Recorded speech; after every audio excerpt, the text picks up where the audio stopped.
Good morning and welcome to the public hearing and public meeting of the Landmarks Preservation Commission today, Tuesday, October 29th, 2024. We'll begin this morning by taking attendance, and I'll ask our Executive Director, Lisa Kersavage, to call the roll.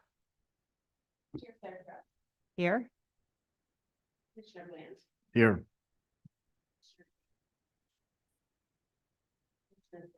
Yeah.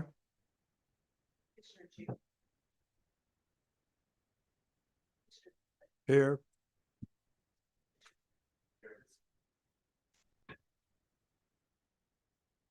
Got it. Did we do it? No. Okay. Did they? Commissioner Goldblum, I call you. Here. Okay. This is an amateur. Commissioner Jefferson, Here. Commissioner Lufty. Here.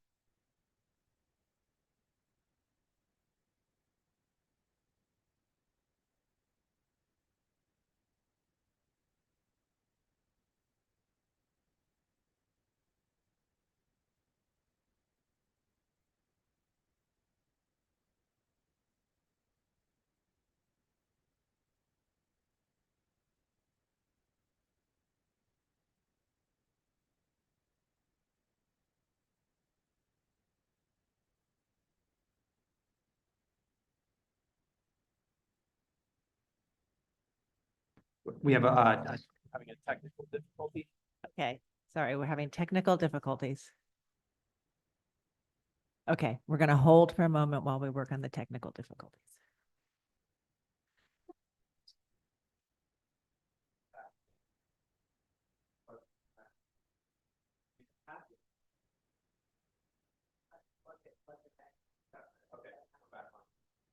Okay, we're going to begin again for our public hearing of October 29th. We're going to begin this morning with a public meeting item, which is an application for which we've already held a hearing and heard testimony, and they're back today with revised presentation in response to our comments. And then we're moving to a public hearing agenda to review new applications for work on designated properties. And with that, I'll turn it over to Corey Harala, our Director of Preservation. Thank you, Sarah, and good morning, everyone. Start today's Preservation Department agenda with public meeting item number 1, LPC 22-05952, an application for a certificate of appropriateness in the Borough of Brooklyn, block 1951, lot 30, 302 Grand Avenue in the Clinton Hill Historic District. This is currently 2 vacant lots, and the application is to construct 2 new buildings and create a curb cut. This was last presented at the public hearing of July 11th, 2023. No action was taken at that time. The staff will be presenting revisions to the proposal, but the applicants are also here to answer any questions. So we can either open the proceedings now or at that time. Let's open proceedings now, just in case we need to open it for questions. Commissioner Master, would you make a motion to open the proceedings? So moved. Thank you. Vice Chair Bland, would you second that motion? Second. All in favor, say aye. Aye. Any opposed? Okay. So Fred will go ahead, and then if we have questions, the applicant can answer. Great. Good morning, Fred Metzger for preservation staff, here to present 302 Grand Street, 50 Clifton Place, that you previously had seen on July 11th. No action was taken. I'm going to quickly walk you through the major changes. Let me go to the slide number 6 to start, and then I'll circle back for you. So on the left, you have the previously presented, and on the right, you have the current submission. The corner building. Fred, just to back up, so this was an application for 2 buildings, Two new buildings. buildings, 2 new on a corner lot That's correct. and in the Clinton Hill Historic District. That's correct. And at the time that we last saw this, we had a discussion about whether there could be 2 buildings on the lot or 1, and whether, and if you may recall, they were proposing 1 to be more traditional and 1 to be more contemporary in design. And at that time, I think most commissioners were comfortable with 2 buildings on the lot. And most commissioners were comfortable with the stylistic approach of 2 different styles. But there were many comments about the level of details. Everybody felt both buildings needed more detail, and that the areaway fence was heavy, too heavy, and that the glass railing on the contemporary building should be not visible, or rail or metal railing. Right. So Fred, you can go ahead with the Okay, changes. great. Thank you, Sarah. So let me get to that slide again where they have the side by side. I'll show you the side-by-side of the corner building first. At the corner building, the design of the cornice is now more detailed. The joint pattern and the proportions of the brownstone facade. Oh, sorry. Thank you. Yes. At the corner building, the design of the cornice is now more detailed. The joint pattern and proportions of the brownstone facade have been restudied. The window, door head, jamb lintels, and sill details have been expanded. The main entry door now includes an ornate pediment surround. The height of the string course has been raised to align with the other houses in the row. The brownstone base now protrudes from the sod, and the areaway fence has been updated. And then at the mid-block building, a corbelled brick cornice has been added. The rooftop glass railing has been changed to pipe rail. The window, door head, jamb, and sill details have been updated. The front stoop element has been added. A bluestone base has been included at the cellar level. The driveway fence has been redesigned to mediate between the two buildings. A side light and transom window have been added at the front entry door. The courtyard vestibule has been reworked to increase the depth of the sunshade and window layout. And the paint colors at the bulkhead and railing has been coordinated. And the windowsills have been changed from bluestone to brick. So I can go back quickly if you'd like to have a little bit of a refresher. So there it is in the historic district, right on the edge. And as you can see, it's from the old sandboard.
Okay, Okay, great. thank you, Fred.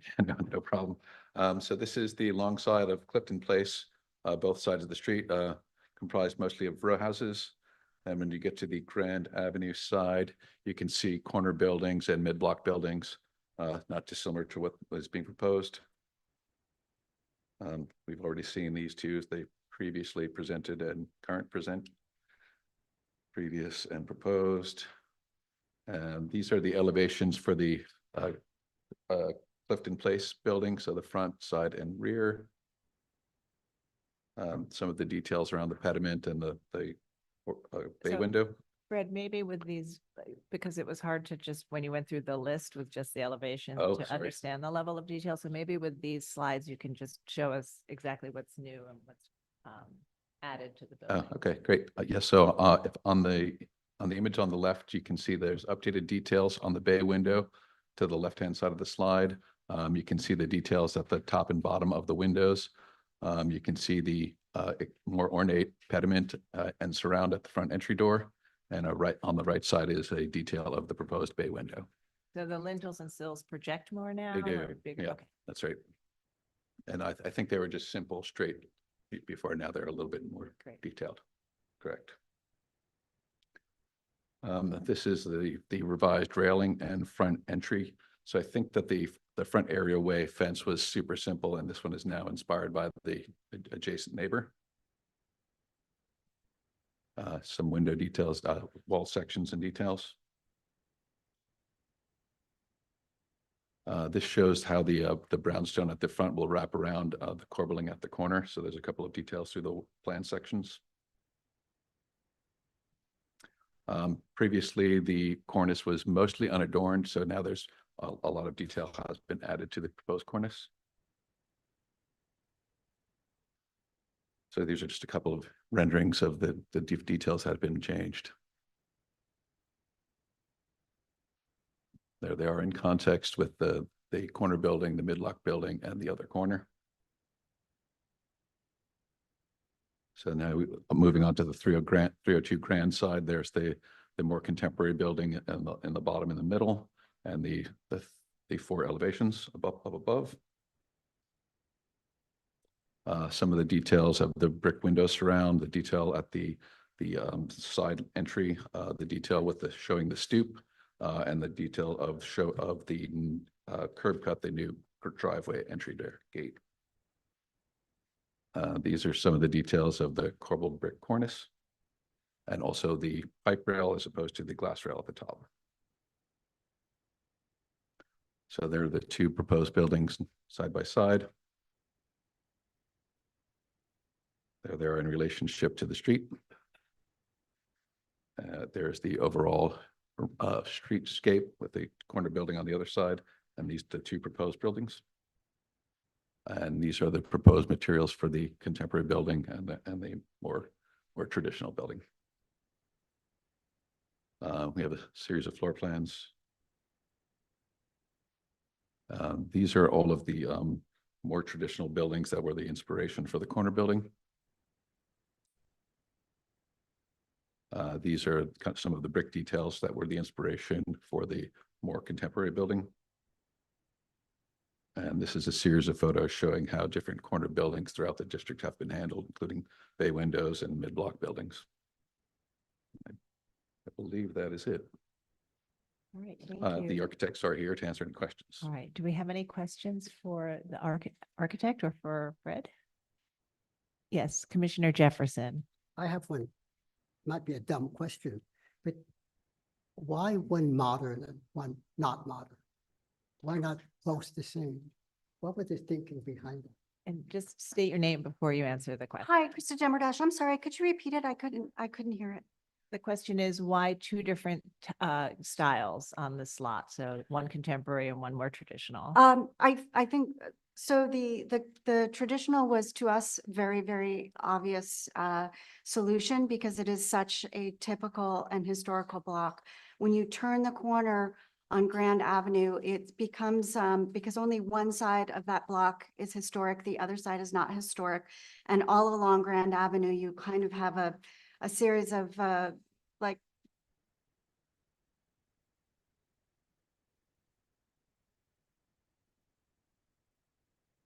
most inspiration from was sort of more like a more simpler block brick building. And so we tried to respond to that, but do it in a way where we also picked up historic elements and tried not to, and to sort of say that these are very different buildings and we want to treat them as different buildings. Thank you. Thank you. Other questions, commissioners? Okay, all right. And I'll just note that we have, since the hearing received and on this revised proposal, received letters from the Society for Clinton Hill, Fort Greene Association, and Citizens for Responsible Neighborhood Planning of Clinton Hill, Fort Greene, all recommending approval. Yes, Commissioner Goldblum. I just thought of something. question for you. The Roman brick that you're using on the modern building, that carries around all four sides? It Or- carries around to the two visible sides. One side is a lot line, so it can be built upon. Uh-huh. And then it doesn't to the rear, The lot line wall and the rear wall don't have it? They have, what do they have? they have stucco. Stucco. Yes. Okay, thanks. All right, any other questions? Okay, so let's begin our discussion. So as I mentioned, the last time we saw this application, we did have a fuller presentation on the approach here, the placing two buildings on this lot, which is a corner lot. We talked about the context across the street outside of the district and the two different style approaches for the buildings. And as I said last time, not every, but most commissioners present supported two buildings on the site and most supported the stylistic approach. But as I said, everybody felt that neither was fully developed and that the applicants needed to really look at the details on both buildings, enhance the details on both buildings, that the area of way fence was too heavy and needed to be lightened up and used to connect the two buildings together, and that the glass railing on the contemporary building should be replaced with a metal railing, which they've done. So we'll begin our discussion. Commissioner Ginsburg. I think Well, I wasn't here last time. actually you were. And so, You in general, I think these are fine. You know, they come back and have a lot more detailing and I think have made the buildings better. So I think it's appropriate. All right, Commissioner Chen, I think you also felt last time that the two buildings and the massing and stylistic approach were okay, but felt that the buildings needed more details and the railings needed to be restudied. Yeah, and I'm glad the applicant has, enhanced the details on the corners as well as the oriel windows, although I would just say I would defer that to the staff to see whether those details are adequate. Okay. All right, and Vice Chair Bland, I think last time you actually questioned the two different styles and wondered if they should I be the did. same. July was so long The ago. preference for the contemporary, but with the changes today. Well, I really like the idea, so I don't know and I like the explanation given by the applicant, so I'm fully in support of the idea. My eye tells me though that the building on the right, the traditional building, the stucco brownstone scale is too large by a little bit. Working with staff, I think that could easily be corrected, and that the surrounds of the windows are a little underscaled. So again, this is just working with staff, but otherwise I think it's appropriate, and I'm aghast at my July thinking because I like it now. All right, thank you. All right, Commissioner Lutfi, I think you had similar thoughts. I think you were okay with the two different buildings. Yeah, and I am still okay, and I think these changes work very well. I mean, we have a corner building now that has a presence on the corner. I agree with the recommendation to work with staff on the details. And while the second building's clearly a little subservient, but it has a presence and it's, understated, modern, elegant. I think the details work, and I think the changes to the fence in between make sense, and having the fence match.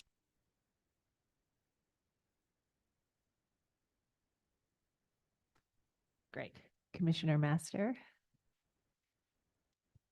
I agree. I think that the changes that the applicant made make a huge difference, even though they're small changes on each of the buildings. I think it's a huge improvement.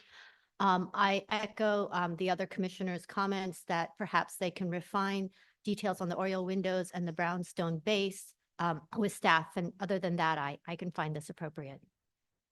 Commissioner Jefferson? Yes, I find the changes appropriate. I find it's very interesting that the building to the right has become more monumental just by raising the base. But I also think they lost an opportunity of not dealing with the courtyard that you see. And it's a kind of the third or fourth facade that could have been really kind of, especially in the modern building and the old building. But it's beautifully done. Okay, thank you. And Commissioner Goldblum, I think last time you were not persuaded that 100% that two buildings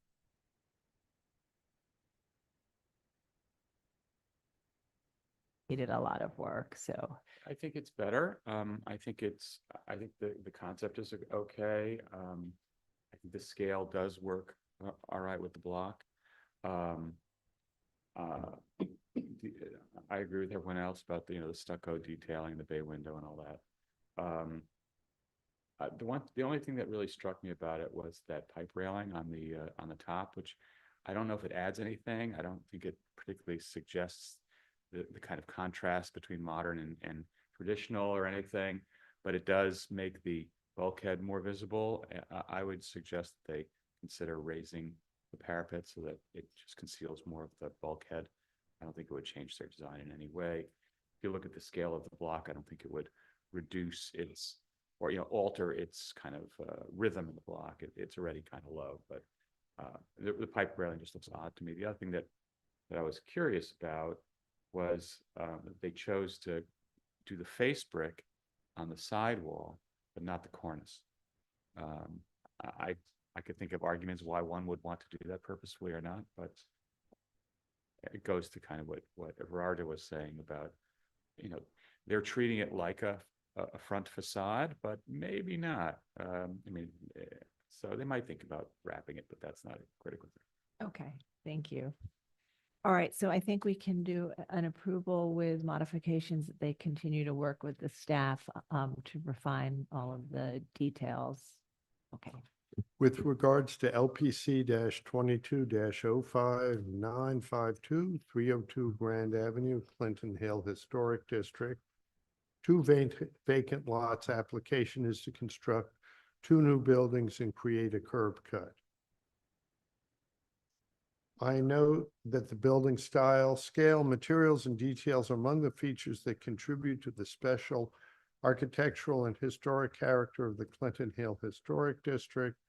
I recommend approval with modifications, finding that the proposed construction of two buildings at this vacant lot will not eliminate any significant features of the site, that the placement of the two buildings with the gap between them along this portion of Grand Avenue, which features corner buildings and shorter rear extensions or standalone buildings in between, will be consistent with the variety and openness created by these conditions, that the proposed corner building at the intersection of Clifton Place and Grand Avenue will align with the end of the row, which currently appears unfinished due to vacant lot, that the building typology and design of the proposed corner building is based on the typical 19th century row house, typical of this historic district, with 3 stories above the basement level and featuring a stoop and parlor floor entrance, a bay window and punch window openings and projecting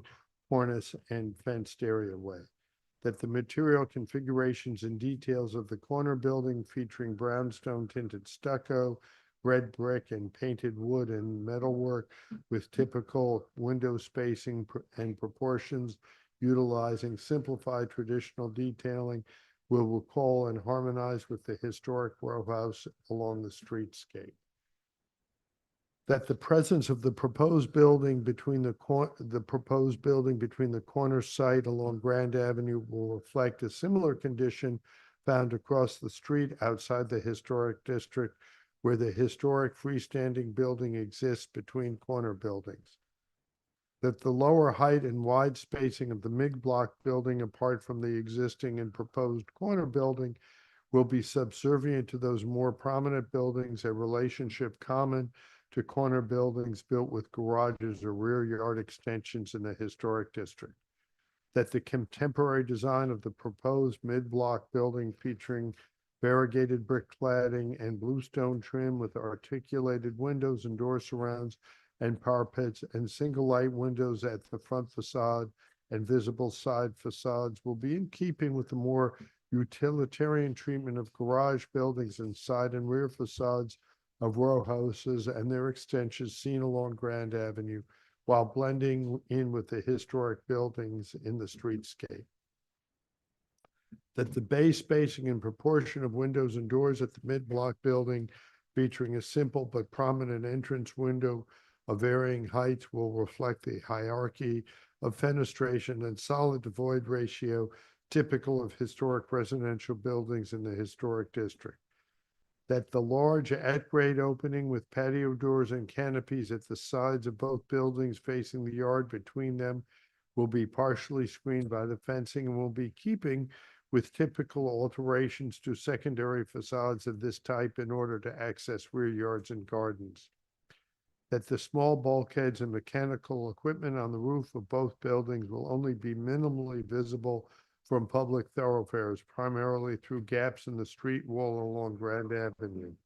That the presence of areaway fences in front of the buildings is typical of buildings in this historic district, and the proposed ironwork will feature a simplified design derived from other adjacent fences and gates, and that the proposed curb cut and painted metal gate and fencing fronting the parking area and patio between the two buildings will be in keeping with the presence and character of the curb cut garages and fencing found on other locations in the historic district.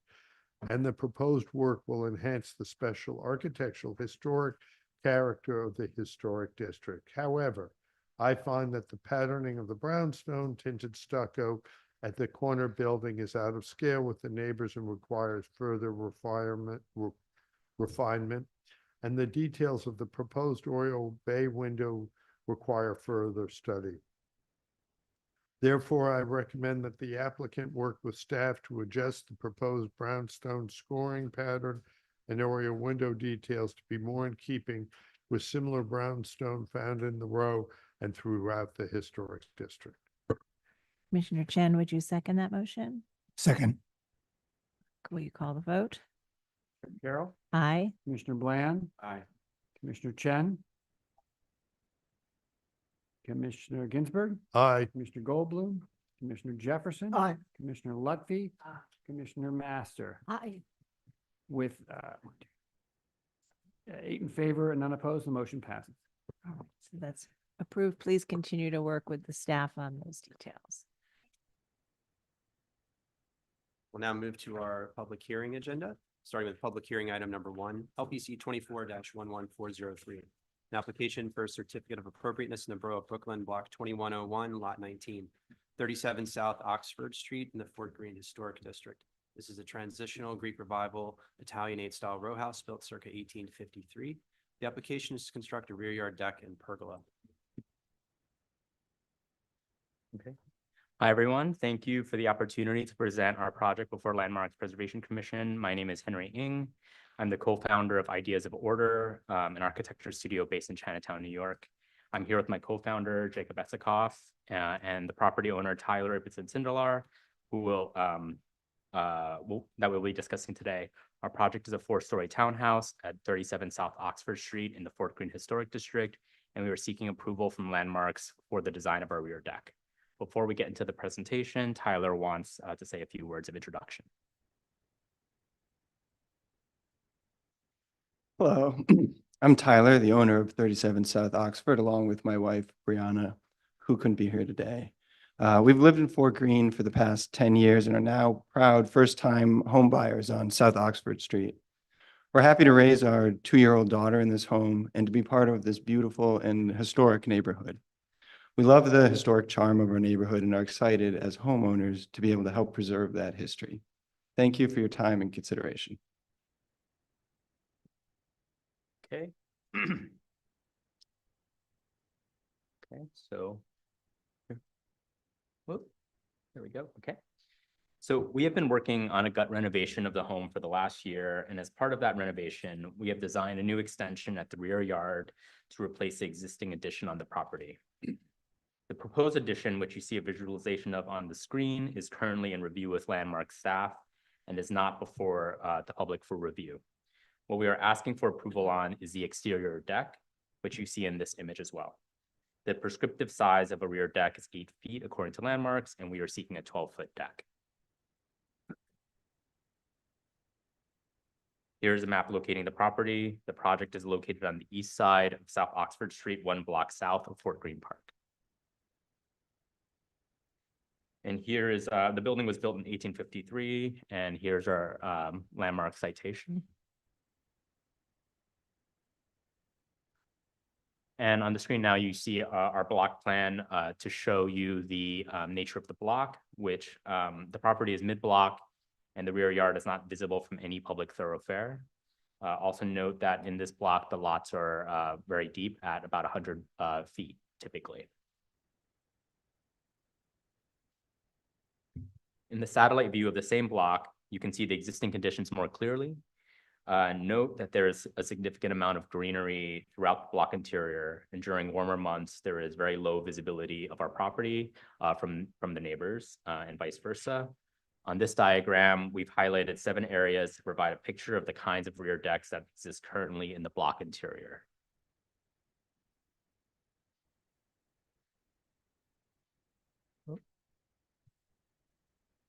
Sorry, it's not shifting.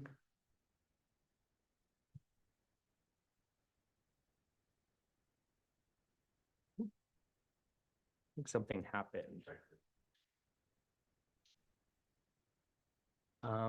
There's like a different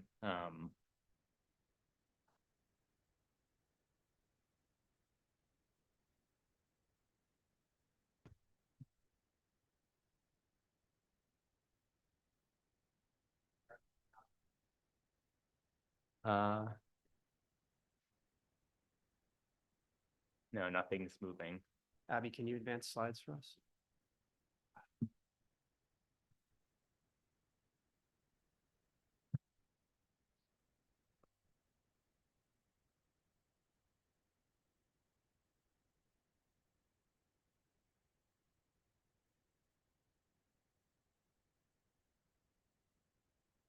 Okay.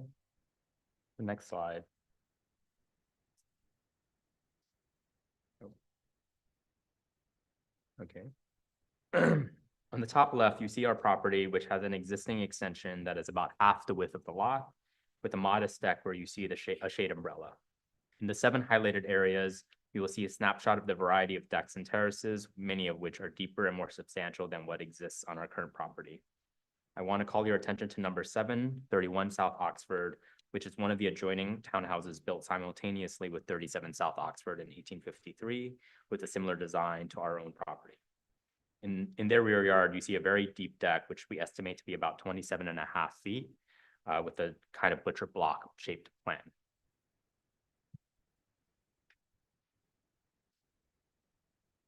Next slide.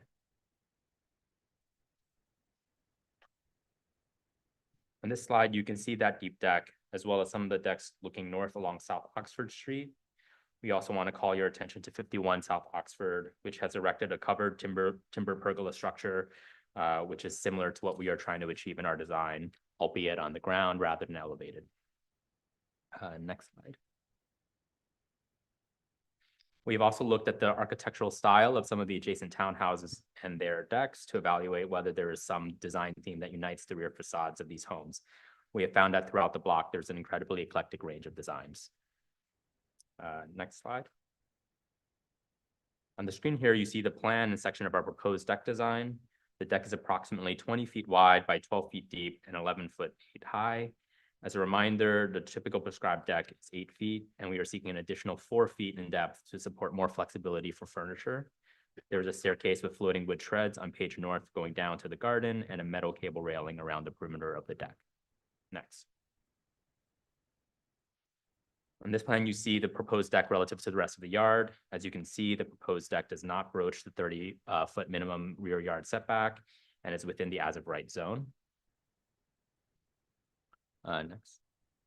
Here you can see the existing proposed elevations for your reference. In the middle is our extension design, which we have worked closely with Landmark staff on. On the right of the page is the elevation of the proposed deck and pergola structure, which echoes a 3-bay design of our proposed extension. Next slide. And here's a before and after visualization of the proposed deck and pergola structure. The intent of the pergola structure is to support removable, retractable insect screens in the future. You can see tracks at the top of the timber beams, which are intended to support these insect screens. Next slide. This slide shows visualization of those screens, which would be applied to the structure during summer months. These are standard insect screens you would see on any typical window. Next. And lastly, this is a page of the proposed material systems for the pergola and deck. We are proposing simple and classic materials for the frame and decking with Douglas fir beams and columns for the exposed structure and an open joint timber decking for the floor. The railing will be in black steel with cable wires infill. Next. Thank you for the opportunity to present our project to you today. We can now take questions or comments. Great, thank you very much. Do we have any questions for the applicant? Yes, Commissioner Jefferson.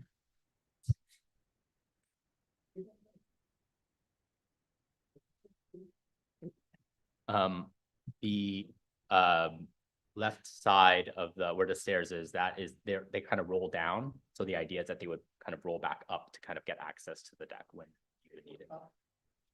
Yeah. Yeah. Question.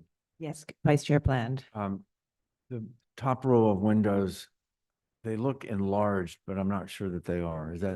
Is the masonry opening enlarged or not? No, the masonry openings for those windows are not The same. Okay. And the window replacement at the top floor is getting a staff approval because that meets the rules. Yeah. So we're just looking at the deck and pergola. Yeah. Any other? Yes, Commissioner Lutfi. Yeah, so this is a very closely cropped photo, and I just, number one, wanted to clarify what the depth of the extension is, and also what is it in relationship to your neighbors? So there is an existing extension here that you see on the left, and our extension is going no further than that extension. So we're just filling in the rest of that, kind of the width of the lot. From the original structure, it's about, I believe, 14 feet, from the face of that extension. And we are a few feet in front of the adjacent neighbors on either side. That's the existing condition. Okay, thank you.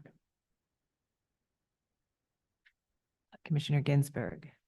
The building on the left, it looks quite different between the photo and the rendering. Is that just the nature of the rendering?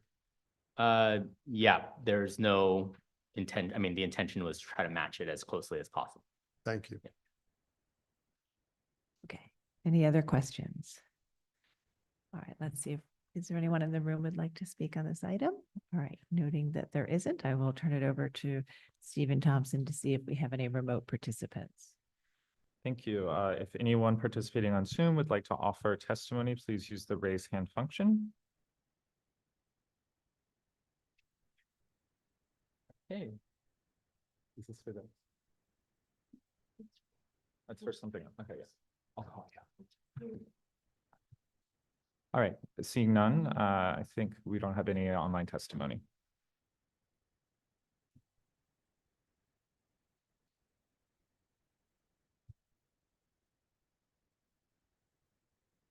There's nobody to testify. Okay, sorry.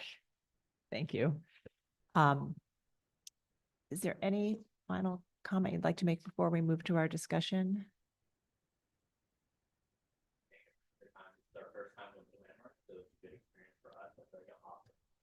Great. Well, thank you. Your presentation was very clear and you had a lot of useful slides and information. So thank you for doing such a great job.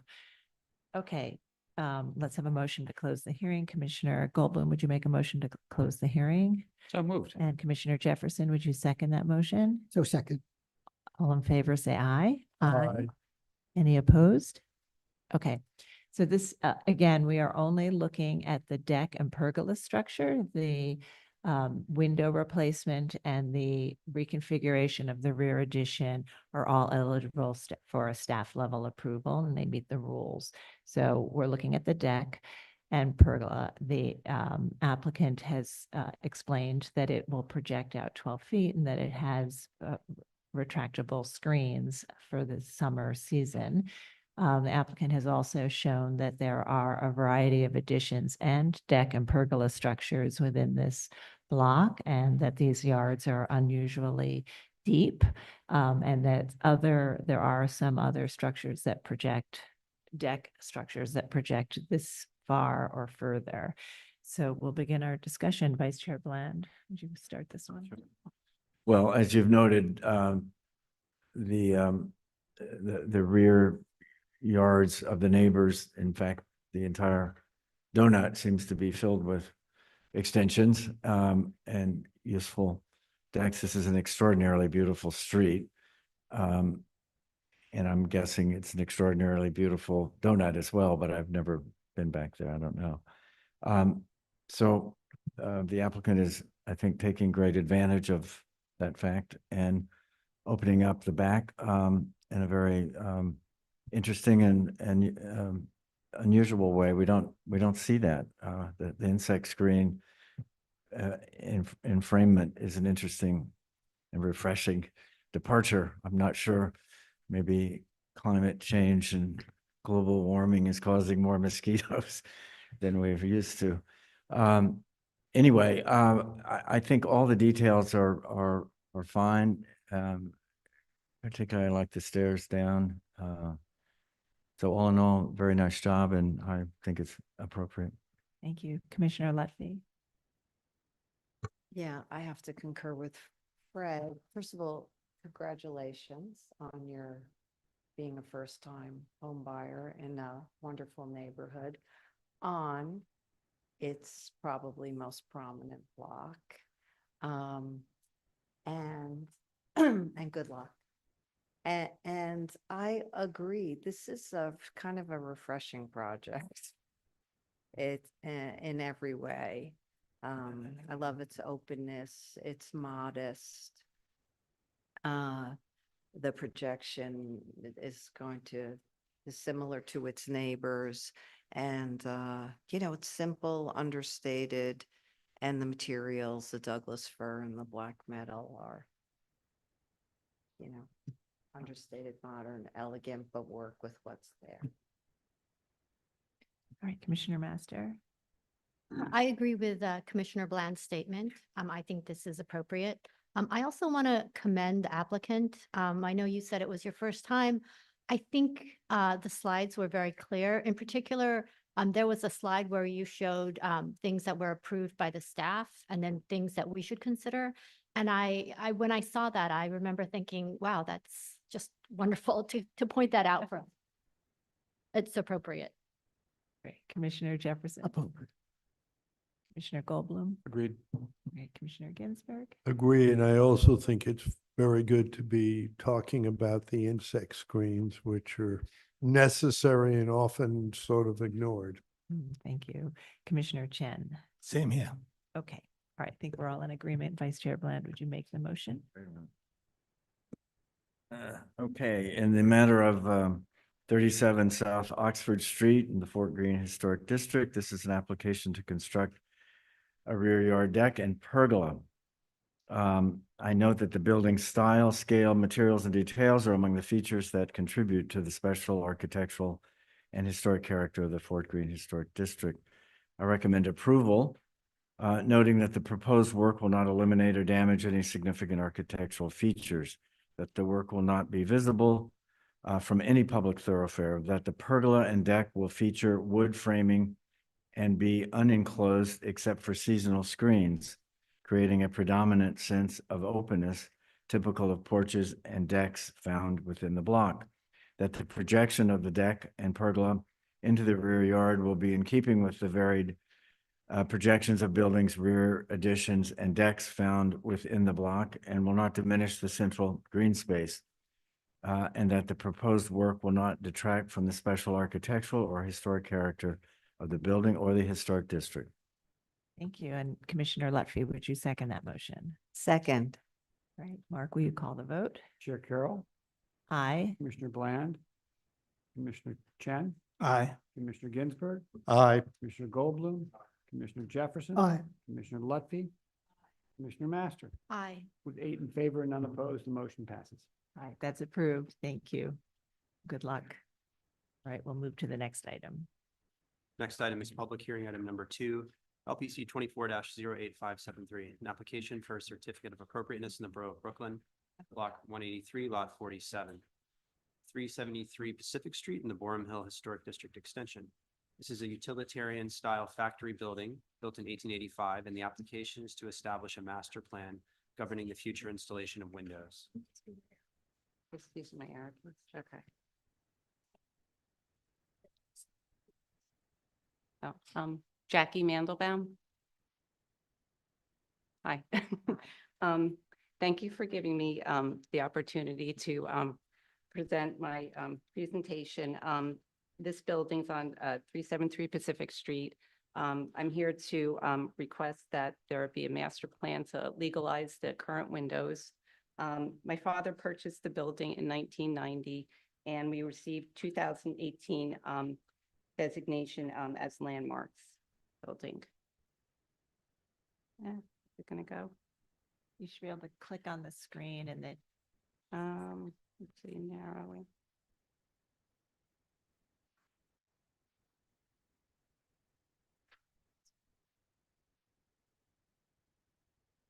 Yeah, it's frozen. If the arrow keys aren't working, I can advance the slides. Just let me know when you're ready for the next one. That would be great. So, okay, good. All right, so, my building's on Pacific Street, which is, one street off of Atlantic, and Atlantic is more of a commercial area. And my street, Pacific, starts to transition into residential area, and then, it gets deeper into the area. So Pacific's sort of like a little bit of a transitional, street. The building's experienced renovation, throughout the years amongst the conversion from commercial to residential. The conversion changes include window replacement, double hung, which at the time was a popular style of operation for residential construction. The windows in the illustrations are probably second or third generation replacement.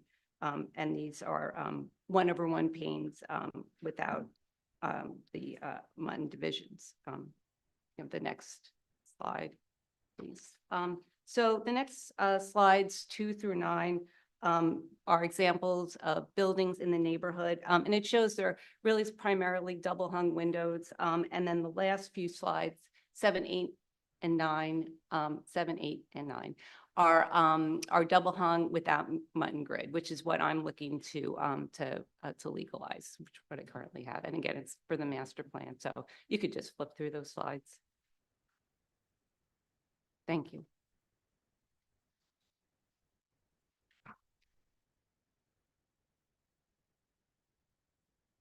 And then some of these are the, just right on my street, in fact, double hung, just like what I have and without the mutton grids. Just see. And then 10, yeah. And then, so that's the, this is my existing window condition. As you see, they're really in bad shape, and they really need to be repaired. And this is again on the 3rd floor. And then what I'm seeking the master plan. So then eventually when all the windows are replaced, I could have the double hung. The next slide, please. And then that's just, the window elevation. Let's see. You can go to the next slide, please. And then that's the, first, that's just a brochure showing the proposed replacement windows. And again, in the brochure, it does show the mutton grids, but again, I'm looking to do it without the grids. You can go to the next slide. Proposed window condition. And I'm not a technical person, so I can't describe any of that. But, and then the next slide, please. What I'm looking to do is a wood material, and the color would be white, and that what's existing has a white finish as well. The next slide, please.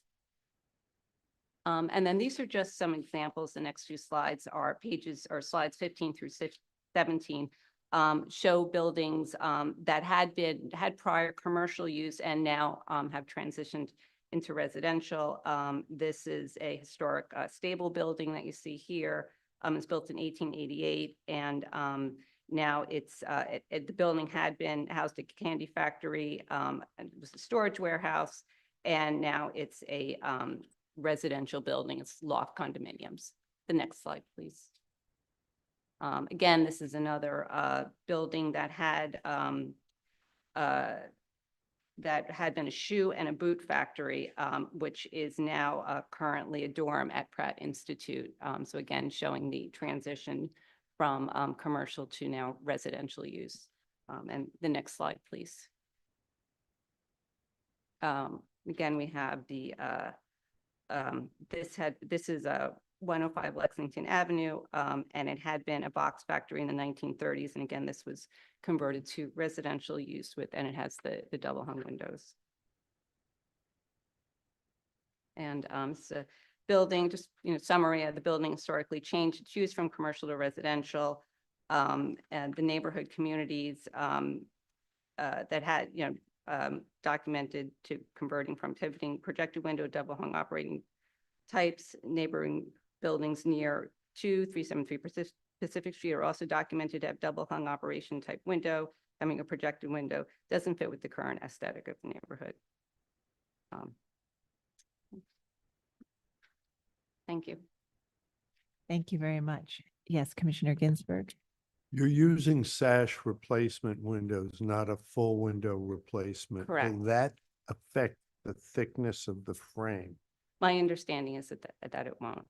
If Thank there's you. any, yeah, no, it won't. Thank All right. So it's not a brick to brick installation. It's just a sash replacement. It's the sash replacement. Commissioner Chen. The choice of color, why white? The windows there currently, the frame is white, so I'm just, yeah, thank you. They've sort of deteriorated, so it's kind of hard to see, but it's currently white, so I'm just, looking to stay with what's the existing. Thank you. Okay. Other questions? All right. Let's see if we have public testimony. Is there anyone in the room who'd like to speak on this item? Noting that there isn't, I'll turn it over to Stephen to see if we have any remote participants. Any participants in the Zoom would like to testify, please use the raise hand function. All right, Historic Districts Council, I will promote you to panelist and you have 3 minutes to speak.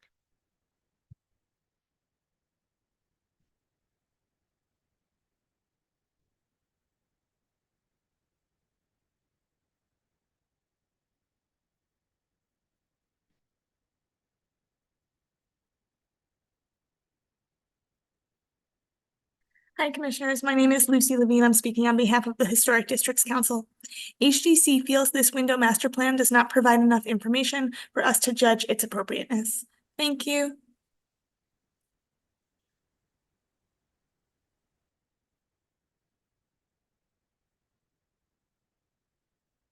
Okay, would any other participants on the Zoom like to offer testimony on this item? Please use the raise hand function.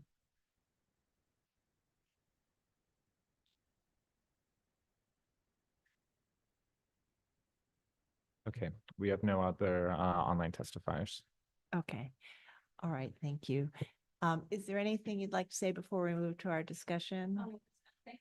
Okay.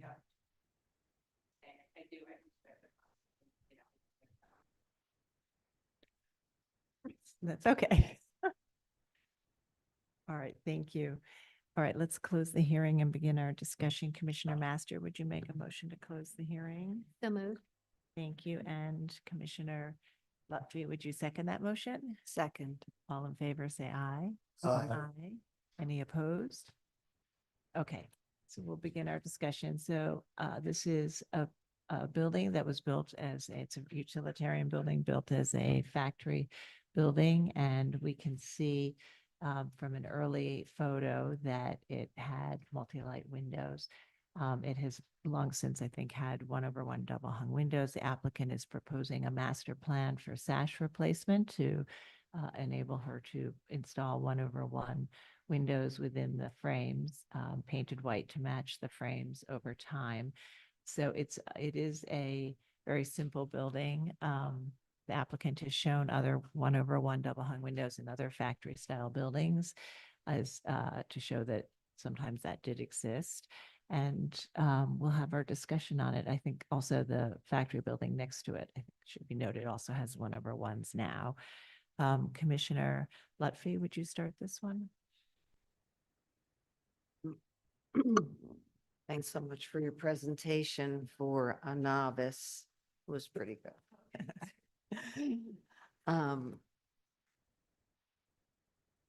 So this is overall, this is an interesting project. I mean, I think it's, first of all, I want to also thank you for doing a window master plan. Ultimately, when approved, it makes your life easier in the future, which is very, very important. So this is a situation where, as has been presented, when at the time of designation, the original windows had already been changed. The multi-light windows hadn't changed. And I think the applicant has done a good job of showing us what the context is surrounding this building. And there are double hung, and there are 2/2, which the applicant would like to install here. And I think it's appropriate. And I think it's appropriate because the building's extremely simple. And I think it might add a little more texture to the facade. I'm sorry, I just wanted to note that Brooklyn Community Board 2 recommends approval for this application. Oh, thank you, Stephen. Okay. Commissioner Master? I agree. It's appropriate. Commissioner Jefferson? This is one of these vexing problems. The way I look at this is context and what's next door neighbor. And I think I'd go with the next door neighbor, 2/2. I think. So the neighbor has 1/1 as 1/1. well. Okay. All right, Commissioner Goldblum. I think it should have the gridded windows. You I think it think, should- I think it should have the industrial windows. It's because it's a simple facade, because, it has a, it is unusual in that normally when we do these things, they're for much bigger buildings. But I think that the criteria that we apply there is appropriate here as well. I think that the gridded windows can be done. We know that from Starrett Lehigh and many other buildings. They add a lot of character to the district and to the individual building. And I think that since we have the evidence of it here, it should be done here too. Okay, so, and just to think it through, she's proposing sash replacement. So if you were to go to like a steel multi-light window, you'd have to I think you could replace do the frames as well. I think that the operation is less critical than the Okay. the texture that's So given it by the could be a multis. double hung multi-light. Okay.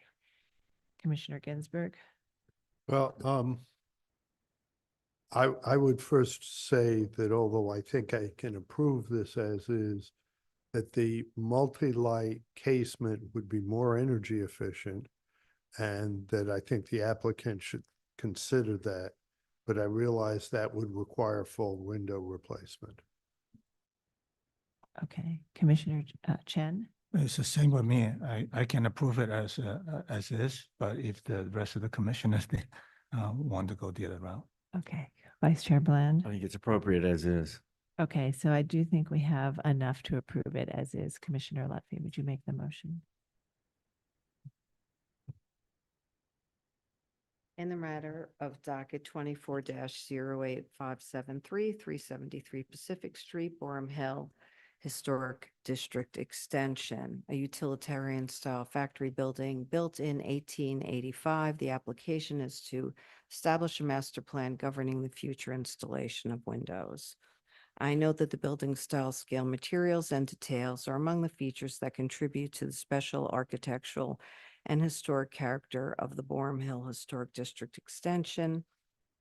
I also note that all of the original multi-light factory metal windows were replaced by 1/1 double hung wood windows prior to the designation of the historic district. I recommend approval finding that all the original windows at the primary facade were replaced prior to designation. Therefore, the work will not diminish a cohesive historic fenestration pattern. That this factory building was adaptively reused for residential units, including the reduction in size of the central ground floor opening. Therefore, the proposed 1/1 double hung wood windows will be in keeping with this pattern change over time. That the proposed 1/1 double hung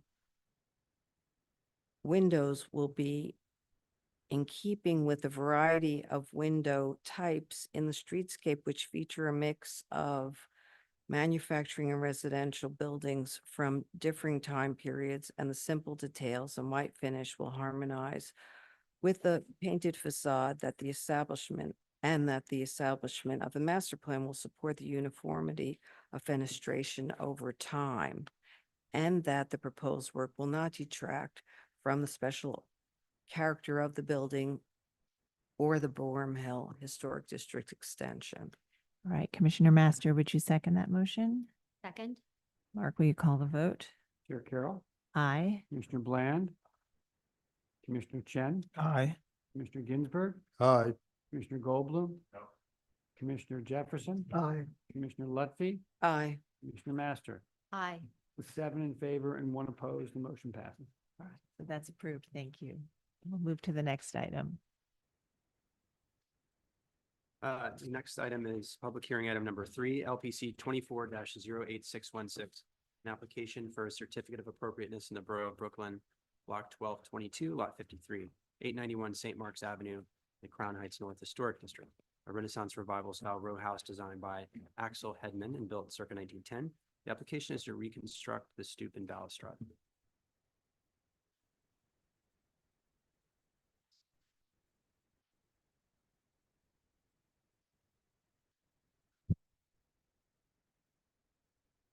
Sorry, the arrow keys are not moving. Can you go to the next slide, please?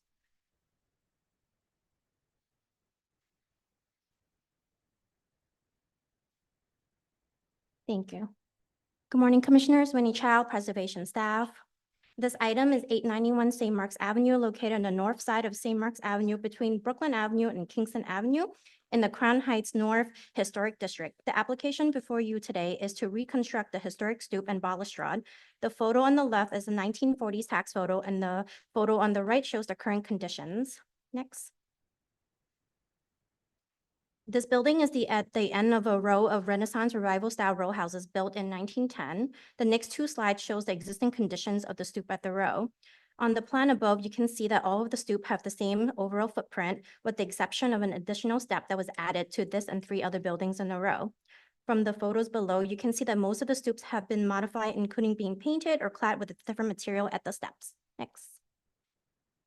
So this is the other half of the row. Next. The photos on the left show the conditions underneath the stoop. The structural steel elements have been corroded due to water infiltration. From the photo on the right, you can see that the 2 outer cheek walls are now leaning outwards. Next.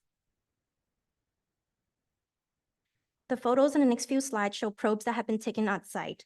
Beneath the limestone cladding at the cheek walls, a brick foundation with bluestone curbing have been discovered. Underneath the concrete cladding at the steps, the applicant has also discovered bluestone treads. Next. So here you can see probes taken from the inside and outside of the stoop where you can see the bluestone treads. Next. The next few slides are drawings and details for the proposed work. At the cheek walls, the applicant is proposing to use CMUs clad with stucco and bluestone tinted cast stone. Existing bluestone curbing and limestone units will be retained at the balustrade. All units beyond repair will be replaced with cast stone units, and the steps will be constructed with bluestone tinted concrete. Next. Next. Next. Again, here are the details for cheek wall. Next. Next. And here are the section through the steps.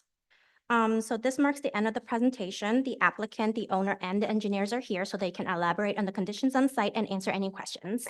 Thank you.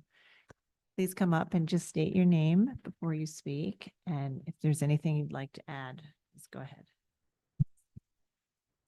My name is Michael Hansen. I'm the architect working for Derek Hilberts is the owner, and we also have Kyle Twitchell as the structural engineer. Okay. Commissioners, any questions on this application?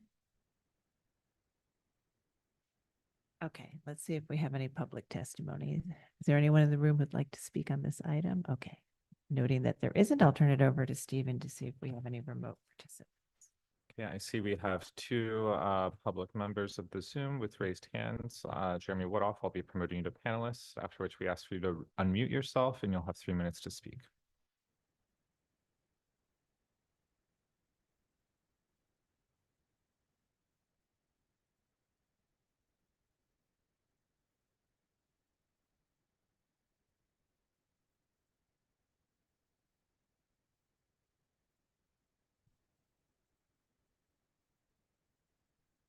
Good morning, Commissioners. I'm Jeremy Woodhoff, and I'm speaking for the Victorian Society, New York.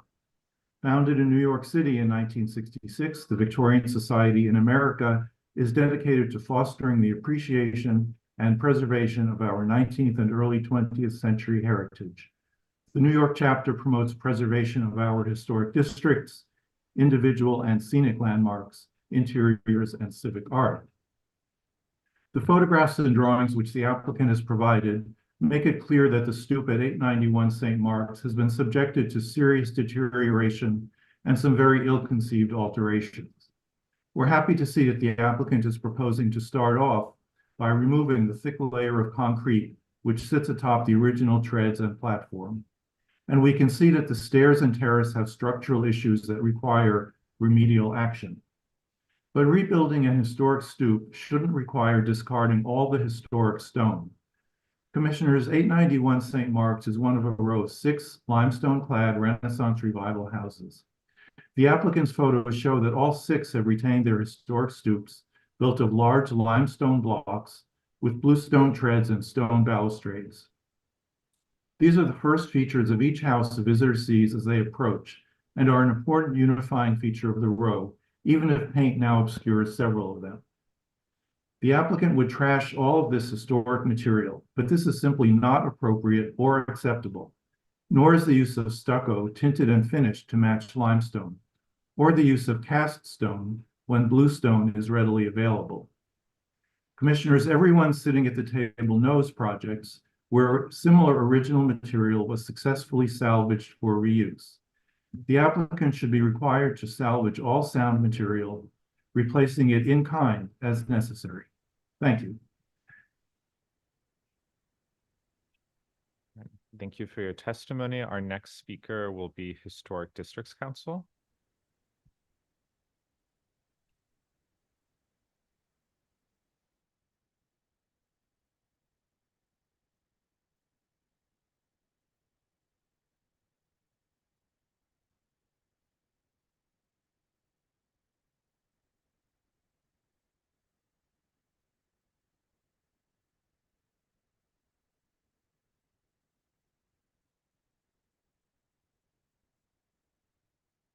Do you want to call them again? Or?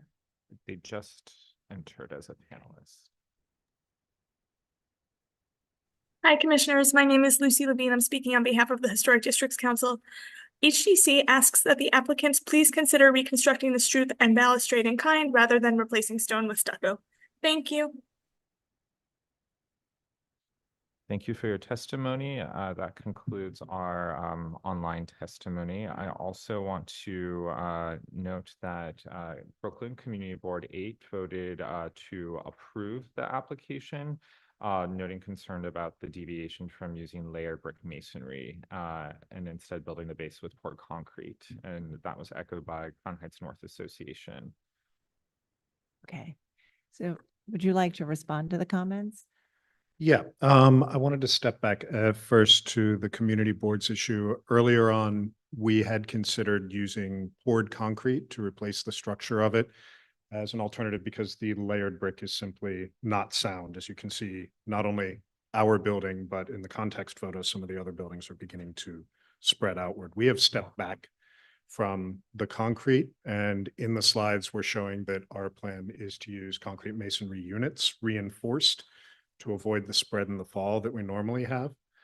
And the concept of using stucco over the CMU came from the probes, in which we discovered that in fact there is stucco layered over the brick throughout it at various points, especially along the base and then going further up. Our intent is to salvage as much of the existing limestone and bluestone as we can and to reuse it. However, in this case, all of the individual parts of the balustrade have already been broken and due to an accident, and the owner has painstakingly glued them back together so that we have them to use for casting new pieces moving forward as we go along. So it's a very long way of saying the intent is to use as much as we can that's there.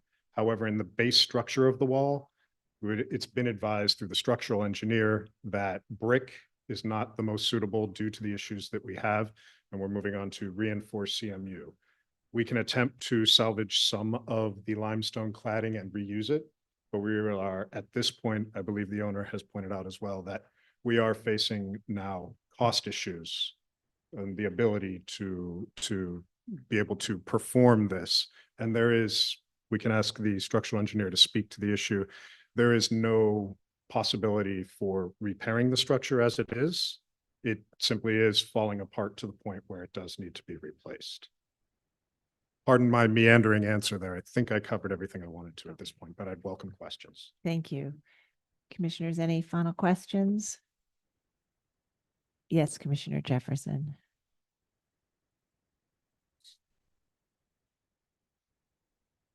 Am I wrong? You have stucco to match limestone, and then you have cast stone to match limestone. Is that correct? Correct. The stucco to match limestone is to face the They're two- exterior. They're two different materials that you use. Correct. Two different fabrication processes. Correct. Thank you. So just to be clear, so it's a CMU structure with stucco on the surface tinted to match like limestone. Correct.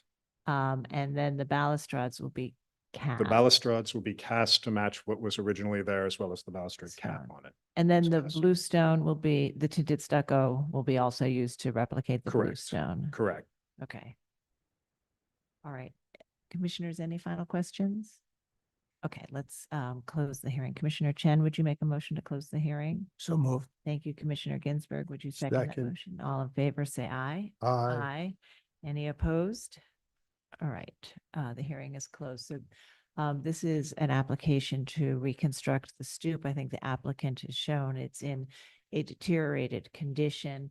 And the application is before us today because they are proposing alternate materials or substitute materials.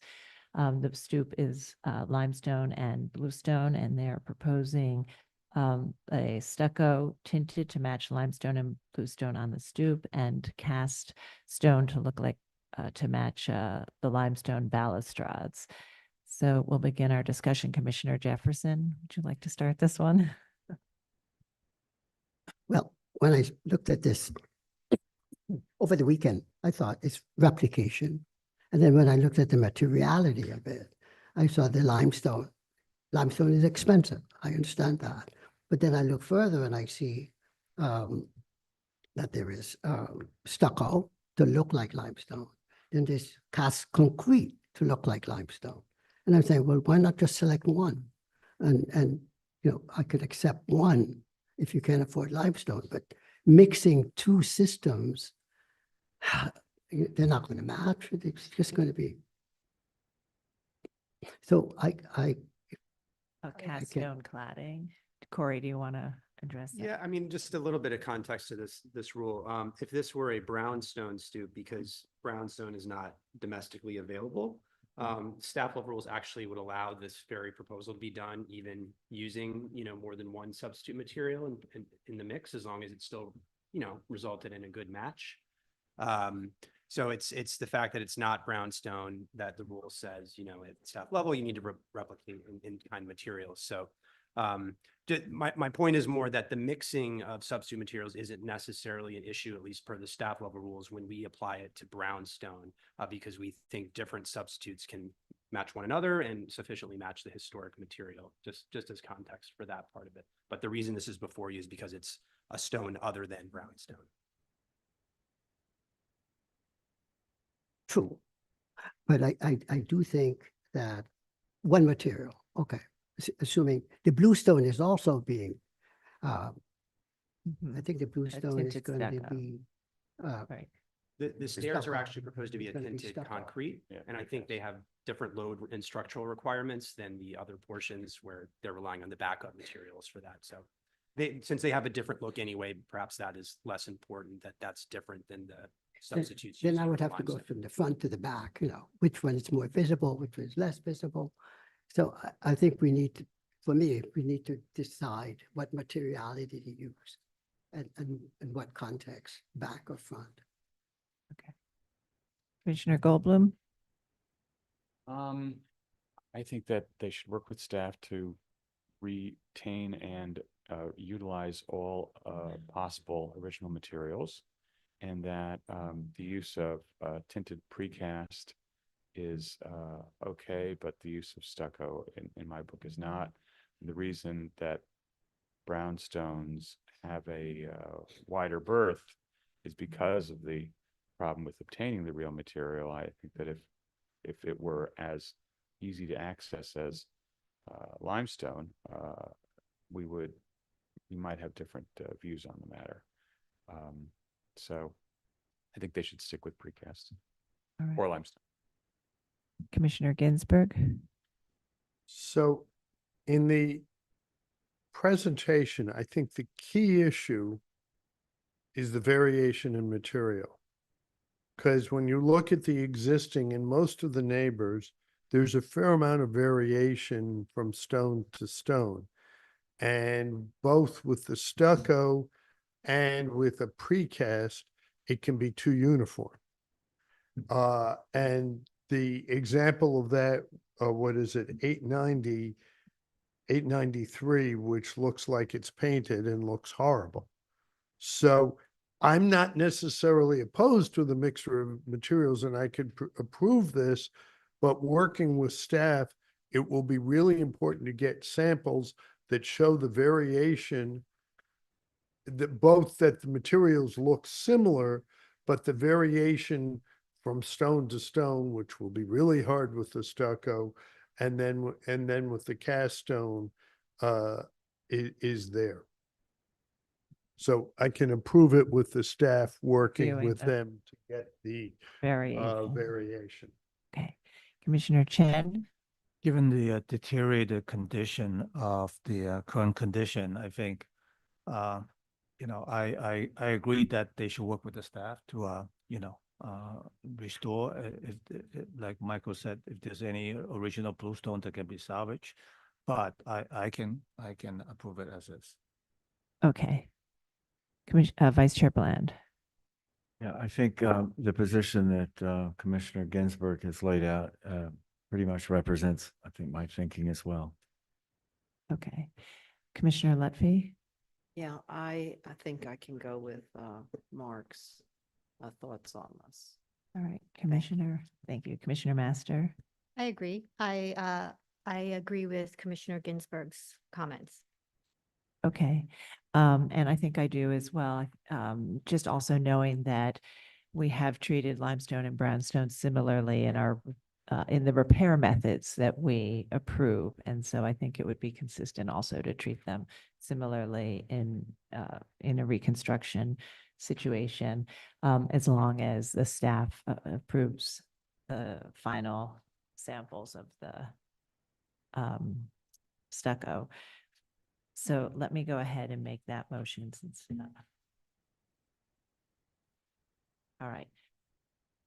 In the matter of docket number 24-08616, 891 St. Mark's Avenue in the Crown Heights North Historic District, a Renaissance Revival style row house designed by Axel S. Hedman and built circa 1910. This is an application to reconstruct the stoop and balustrade And I note that the building style, scale, materials, and details are among the features that contribute to the special architectural and historic character of the Crown Heights Historic District. And I recommend approval, finding that the reconstruction of the stoop and balustrade is warranted by deteriorated conditions, that the proposed bluestone tinted concrete steps and landing and proposed cheek walls featuring bluestone tinted curbing and limestone tinted stucco over concrete masonry units will approximate the historic masonry elements in terms of their physical and aesthetic characteristics, that only balustrade units damaged beyond repair will be replaced, and that the reconstructed balustrade featuring a bluestone base, salvaged limestone balusters and coping stones, and new cast stone balusters and coping stones as needed will match the historic balustrade in terms of design, dimensions, finish, and details, and that the proposed work will reinforce and preserve the special architectural character of the building. However, I do make this finding conditional upon the staff's review and approval of samples of all of the materials to ensure an appropriate match and level of variation. All right, Commissioner Ginsburg, would you second that motion? Second.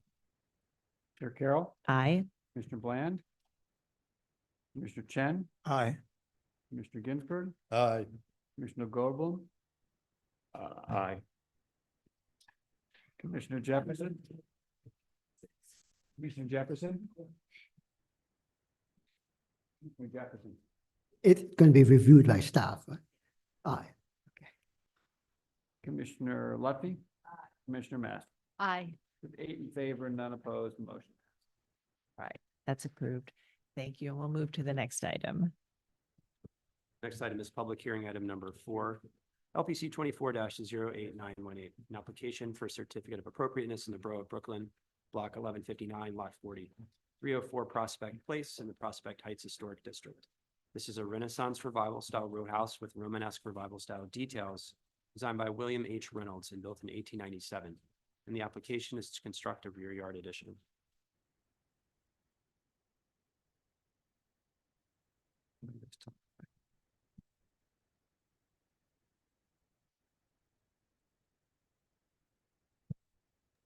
You can get started. I'll advance the slides for you. Hello, my name is John Hathaway, and I am the architect for this project and represent the owner, Mike Donlin, who's sitting over there if he's needed. And as you can see, this building is situated in the Prospect Heights Historic District, and the work is on the back of this house. We're proposing an extension at the first floor, the parlor floor, replacing an open deck with an enclosed deck. And how do I control it? We're having Oh, technical difficulties today, so just let me know when you're ready for the next slide. I'm ready for the next slide. So this is the existing conditions at the back of the house. It's sandwiched in between an old law tenement to the east, to the right, and a extension that I'm not sure when it was constructed. It doesn't seem to have actually been approved, but be that as it may. There's a sister building right next door to that. The building with that other extension over on the left was like this at one point. Next slide, please. This plan of the block represents the our extension and its proposed depth relative to other extensions on the block. And we're coming out 10 feet. It is equal to a couple of houses further to the west. Particularly, I can't read the numbers from here, but I think it's three.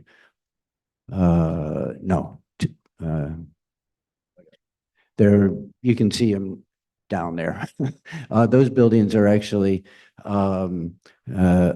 basement and one-story extensions. So they're basically the same height as ours.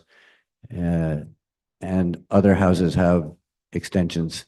The smaller houses further to the east, to the right, have one-story extensions at the garden floor level. Next slide, please. And this is a three-dimensional view of that same line. And again, the far to the left is are the couple of other houses that have these bigger extensions. And ours is highlighted in yellow at the right end. Next slide, please. So this is a slide of the existing condition and proposed condition. The existing condition is an open deck that is 8 feet deep. The proposed enclosed porch is 10 feet deep. And again, 1-story high. It's not, there is no construction at the garden floor level. And I'd say that's about it on that slide. Next, please. These are plans of, again, the existing on the top, the proposed on the bottom. This is the plan at the garden floor level. There's no construction except for a couple of columns. And again, it shows that it's 10 feet deep. Next slide, please. And this is at the parlor floor, the first floor of the house. And again, we're keeping the stair from the deck to the yard in the same place. The extension is 2 feet deeper, but is substantially open and with windows for ventilation. At the interior, just for your information, the kitchen is being converted to a kitchenette because it won't have sufficient natural light and ventilation. Next slide, please. And the elevation of the proposed extension. Again, we're trying to make this appear as open and porch-like as possible. It is an unconditioned space, no heating in there, and consequently is not insulated. We are keeping the existing masonry openings at the rear facade. There's a window opening that's going to remain and a door opening that's going to remain. The sill for the door is elevated right now and is going to be lowered by about 1.5 feet to the floor level. Next slide, please. And a section. And I will mention that the only change here, the sort of last minute, is that we aren't going to have a window on the west-facing facade. That's the elevation number 3 on the right. But otherwise, this is an accurate slide. Next slide, please. And the colors of the materials we're using, it's going to be a white reflective roof. The back facade and the panels underneath the windows are going to be this beigey color. And the frame for this enclosed porch, which is steel, is going to be black. We use steel to get the narrowest possible profiles to keep it as open as possible. If there's a next slide, I'll take that. But oh, okay, yeah. And this is just detailed construction sections. It's non-combustible construction, concrete slab for the deck. And next slide, if there is one. I think that's okay. Oh, window details, right.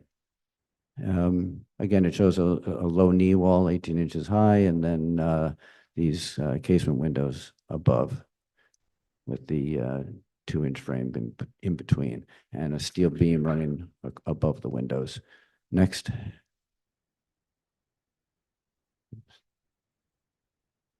I'm happy to take any questions or comments. Thank you. Do we have any questions? Yes, Commissioner Chen. I didn't hear well. The window on the western side is eliminated or is still there? That's going to be eliminated. We found out that the neighbor is intending to construct an extension too. Okay. Commissioner Ginsburg. I realize this is unheated at present. You're not building it to meet energy code for wall insulation, et cetera, in case you wanted to future ever heated? We are not building it. That's not the intention of the owners. Thank you. All right, other questions? Okay, and just, does it project out 8 feet or 10 feet? Sorry. The existing deck is 8 feet. This Got it. projects 10 feet. Got it, okay. All right, is there anyone who'd like to, oh yes, we do have someone who signed in, Patty Hagan. Yes, come up and go right to that podium, and you can state your name before you speak and you'll have 3 minutes. Patty Hagan from the Prospect Heights Neighborhood Development Council Landmarks Committee. Dear Miss Carroll, the Prospect Heights Neighborhood Development Council, PHNDC, hereby presents our testimony about the Certificate of Appropriateness application for 304 Prospect Place. This is a Renaissance Revival style row house with Romanesque Revival style details designed by William H. Reynolds and built in 1897. The application is to replace a full width 8-foot deep open deck with a full width 10-foot deep enclosed 1-story rear yard addition. There will be no interior changes to either the basement or parlor level. The existing punched openings and window guards on the rear facade will remain. On the parlor floor, the existing door opening will be lowered with necessary adjustments to the door and window guard. The new addition will be an enclosed porch that will not be insulated, heated, or air conditioned. The sides of the addition will be stucco, painted ivory white to match the existing rear facade of the building.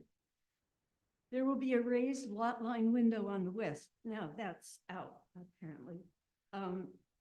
The 3 casement windows and sliding door at the rear of the addition will be black metal framing. Below the casement window will be tongue and groove vertical boards painted to match the rear facade. The white FPO roofing will be penetrated by 2 skylights aligned with the windows and door below.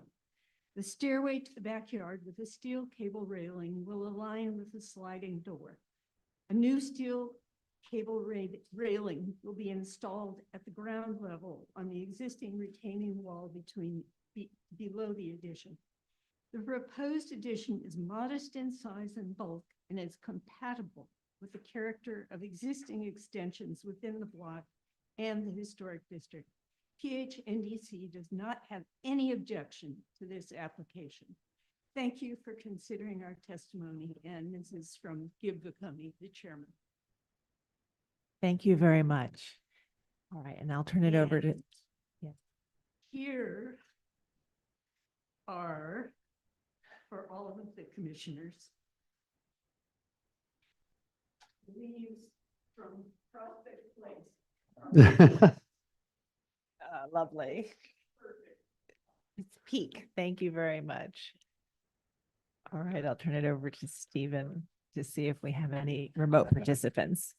Okay, are there any participants who would like to offer testimony on this application? Please use the raise hand function. All right, seeing none, I'd also like to note that Brooklyn Community Board 8 recommends approval of this application. Thank you. So I think there isn't much to respond to. Is there anything you'd like to say before we move to our discussion? No, thank you. Okay, Appreciate it. all right. We'll close the hearing and begin. Thank you. They are beautiful. Commissioner Goldblum, would you make a motion to close the hearing? So moved. Thank you. Commissioner Ginsburg, would you second that? motion? Second. All in favor, say aye. Aye. Aye. Any opposed?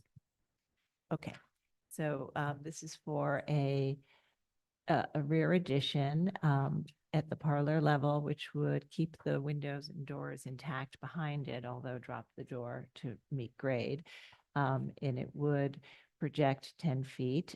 The building is with a pair sandwiched between 2 larger and deeper buildings, and the applicant has shown in the block plan that the depth of this addition is comparable to some of the others within the block and sort of the main line of projections. So we'll begin our discussion. Commissioner Master, would you like to start this one? Sure. I think that it's a very modest proposal. I think it projects 2 feet further than what is existing. And the depth and the height of the rear yard addition is fairly modest and projects less than other rear yard additions on the block. So I can find it appropriate. Thank you. Commissioner Jefferson, Appropriate. Commissioner Goldblum, Agreed. Commissioner Ginsburg. Appropriate. All right, Commissioner Chen. Agree. All right, Commissioner Bland. Agreed. All right, and Commissioner Lutfi. I agree. I just want to comment that this project is sort of a little bit of a throwback. Like, how often do we see people come to us to do a rear porch enclosed as opposed to an extension that's incorporated into the house? It almost never happens. And that's it. I just wanted to put a little note on it.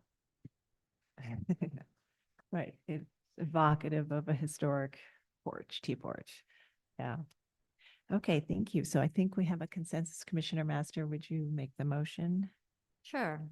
In the matter of LPC 24-08918 304 Prospect Place in the Prospect Heights Historic District, a Renaissance Revival style row house with Romanesque Revival style details designated by William H. Reynolds and built in 1897.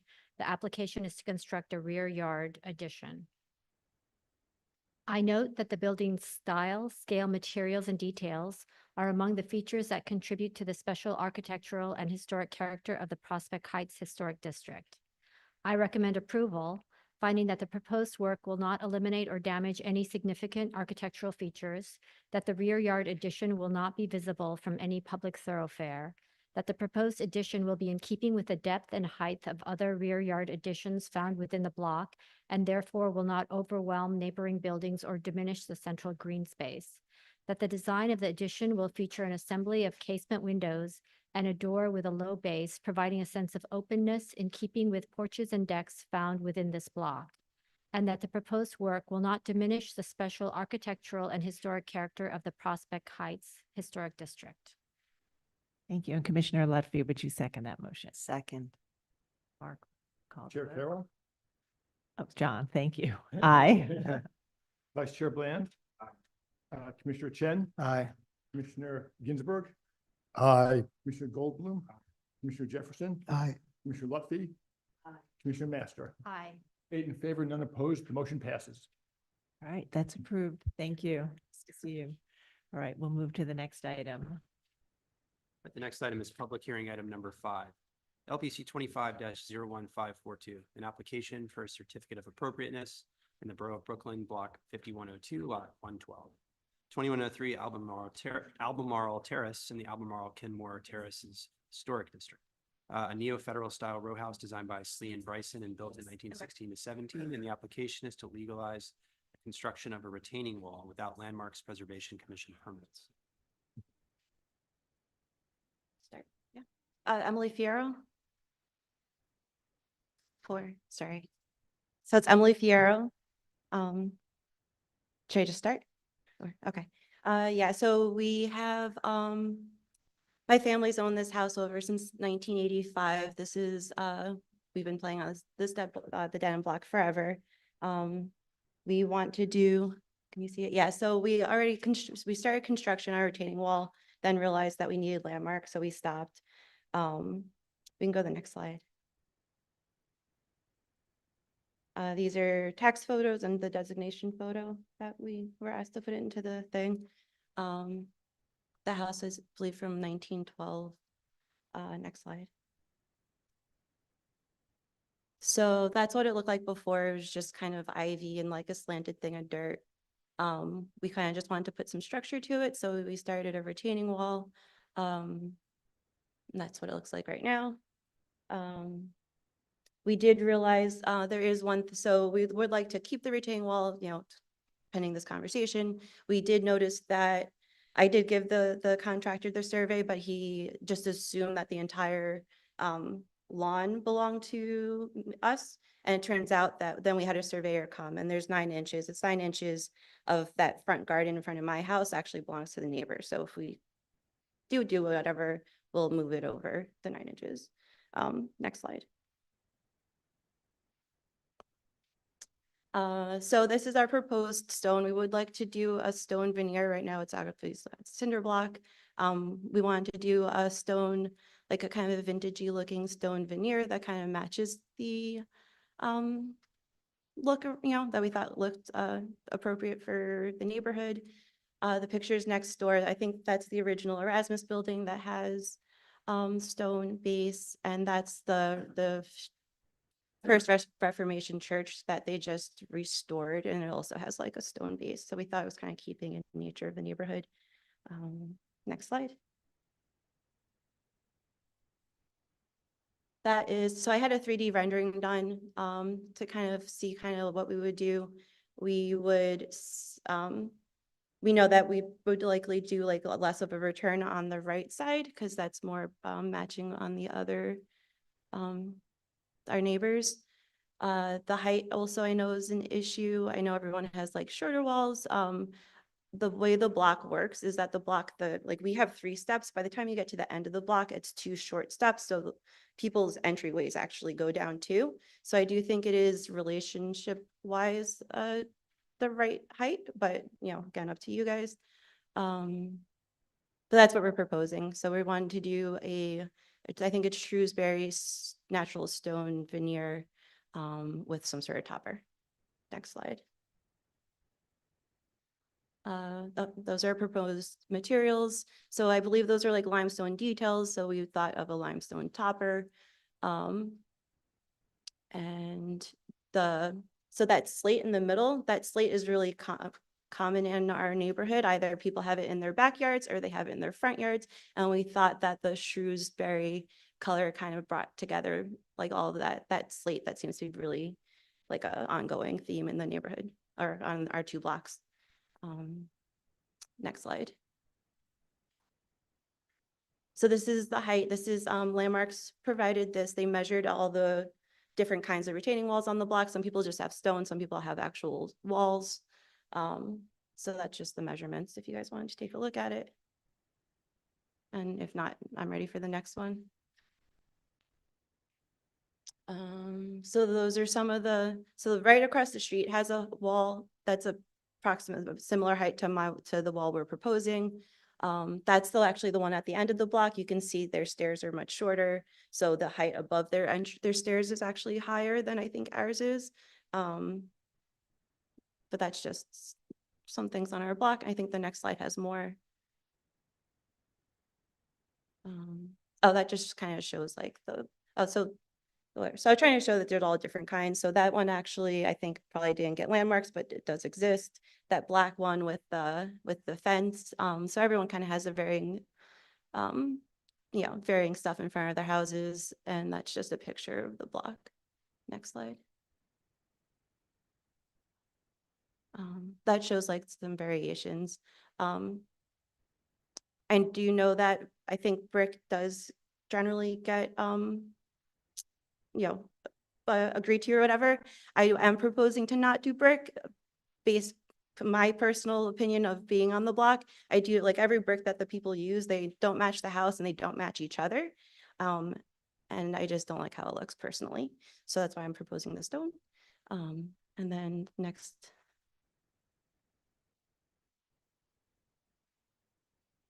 Same, that just shows more brick walls. So next, oh, and then that they're falling apart. And then these are some homes I found that look similar to our style home. I believe it's like a federal style home, neo-federal, something like that. And they all have, stone detail. Next slide. Those obviously are not in our neighborhood, but they look like it. And then that's just some stonework on the old Reformation church that's around the corner from our house and actually on the same block of Kenmore. Next slide.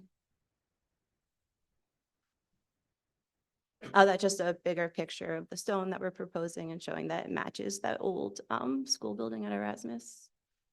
Next. That talks more about the height. Up to you guys if you guys, I don't know, you've already read through it or whatever, but feel free to look at it, and if not, we can go to the next one. Oh, so that's just a different angle. I thought it was helpful to see. So that's if you have your back to the dead end, and then that's what the block looks in that direction. I do think, I thought having like the two walls, like the two kind of slightly taller looking walls, kind of was like a nice entry, like visually, it's a nice kind of entryway into our dead end block. And it kind of like, I don't know, because the buildings behind us are so tall and everything, it kind of like makes it for like a nice walkthrough, but just my opinion. Next. That's it, last one. So that's just some proposed, that's the renderings in different things. So you kind of see what we're hoping to do. And that's it. All right. thank Mhm. you. All right. Do we have questions, commissioners? Yes, Commissioner Goldblum. All right, so I'm looking at the site map that you did with landmarks as help with the colors on the, Yeah, Landmarks did that one. okay, well, Yeah. that, wonderful. There you go. So when it says here like a 4-inch or an 8-inch or a 9-inch, does that mean it's like a curb or is it a wall?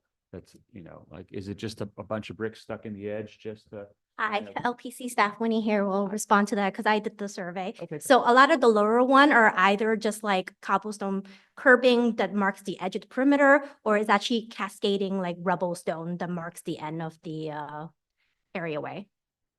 cascading rubble Yeah, stuff? if we can go to like some of the pictures, I think you might be able to see it better. And it looks like the proposed 34-inch height for this property would be a good 10 inches higher than Yeah, you than can the stop rest. here.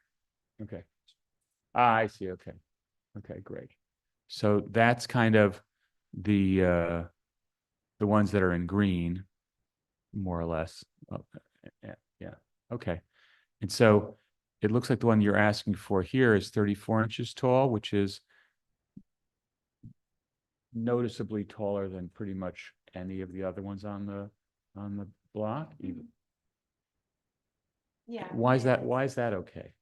So it's not, oh, sorry. So it's not, so I do think so the one on the end, the 28-inch one, Yeah, that's the one with little radiuses, the rounded parts that you were showing. yeah, the rounded parts, yeah, that's right on the corner. And that actually, so that has like the brick on the top slants. Uh-huh. So I think it does get closer to my height. Do you think the 28 is not inclusive of the angled part that pops? I don't believe so, but I could be wrong. I do think it's a little bit taller than that.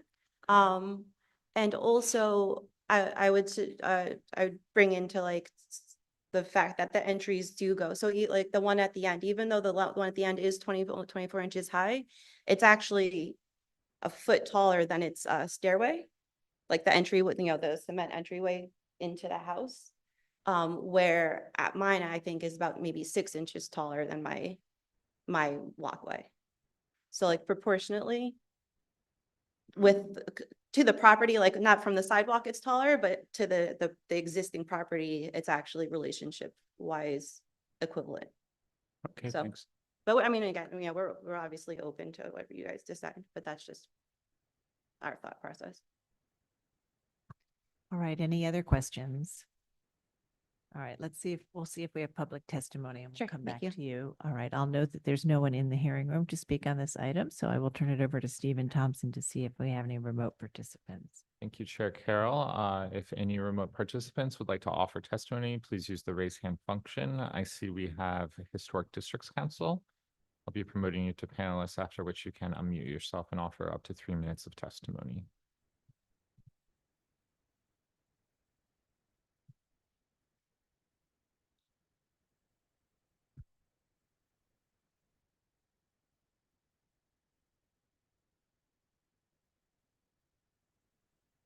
Hi, Commissioners. My name is Lucy Levine. I'm speaking on behalf of the Historic Districts Council. HDC feels a retaining wall is appropriate here, but believes brick would be a more appropriate material. Thank you. Thank you for your testimony. Next, we have Jeremy Woodoff. I'll be promoting you to panelist, and then please unmute yourself.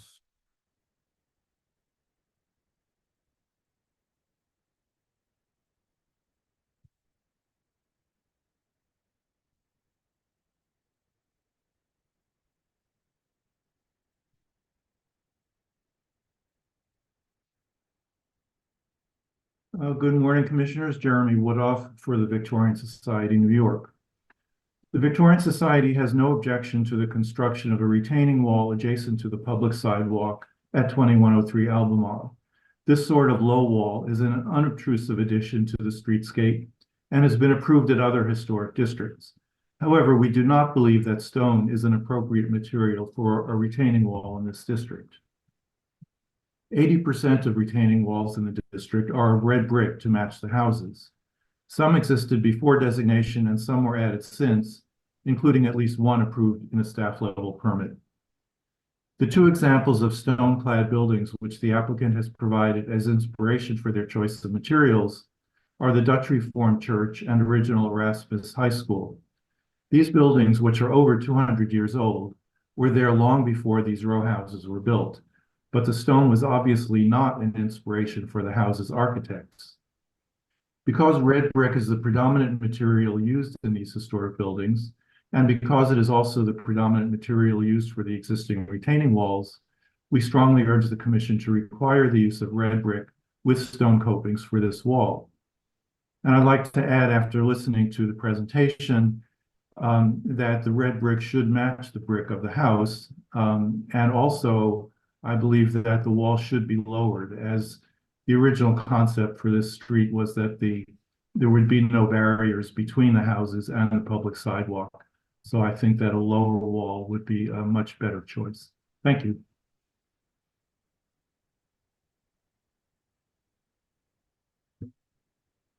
Thank you for your testimony. Are there any other public participants in the Zoom who would like to offer testimony? All right, seeing none, that concludes our online testimony, and we do not have a resolution from the community board on this. Okay, would you like to respond to the public testimony? Just come up to the mic so that people on Zoom can hear you. Sure. So I have to talk to my husband, but I'm probably not going to do a brick wall. I mean, so I'm probably going to take it down. Like, I'm not saying I'm going to throw stone on there and keep it as is. Again, the brick, you can't copy that. I mean, like you can't buy brick that looks like the house. I find every brick that anyone else has done in that neighborhood, it just clashes with the house and it clashes with the neighbor. None of them look good, and they don't look like each other, and they don't look like the house. So I'm not going to do a brick wall. Well, again, I'll talk to my husband, and maybe if he wants, so I guess if you guys want to decide on it and then say, this is what we would approve. I'm not sure. I'm sorry. I don't know what the process is, but if the process is that you say, okay, you're allowed to build a wall at whatever height and it has to be brick, and this is your approval, that's fine. I'll take that home and we'll decide if that's what we want to do, or I guess we would just restore it to the existing condition. Okay. All right, if there are no final questions, commissioners, we can move to our discussion. All right, Commissioner Lutfi, would you make a motion to close the hearing? So moved. Thank you, Commissioner Master. Would you second that motion? Second. All in favor, say aye. Aye. Any opposed? Okay, the hearing is closed, and we'll begin our discussion on this proposed wall, which is, I think, 34 inches high and clad with a stone veneer.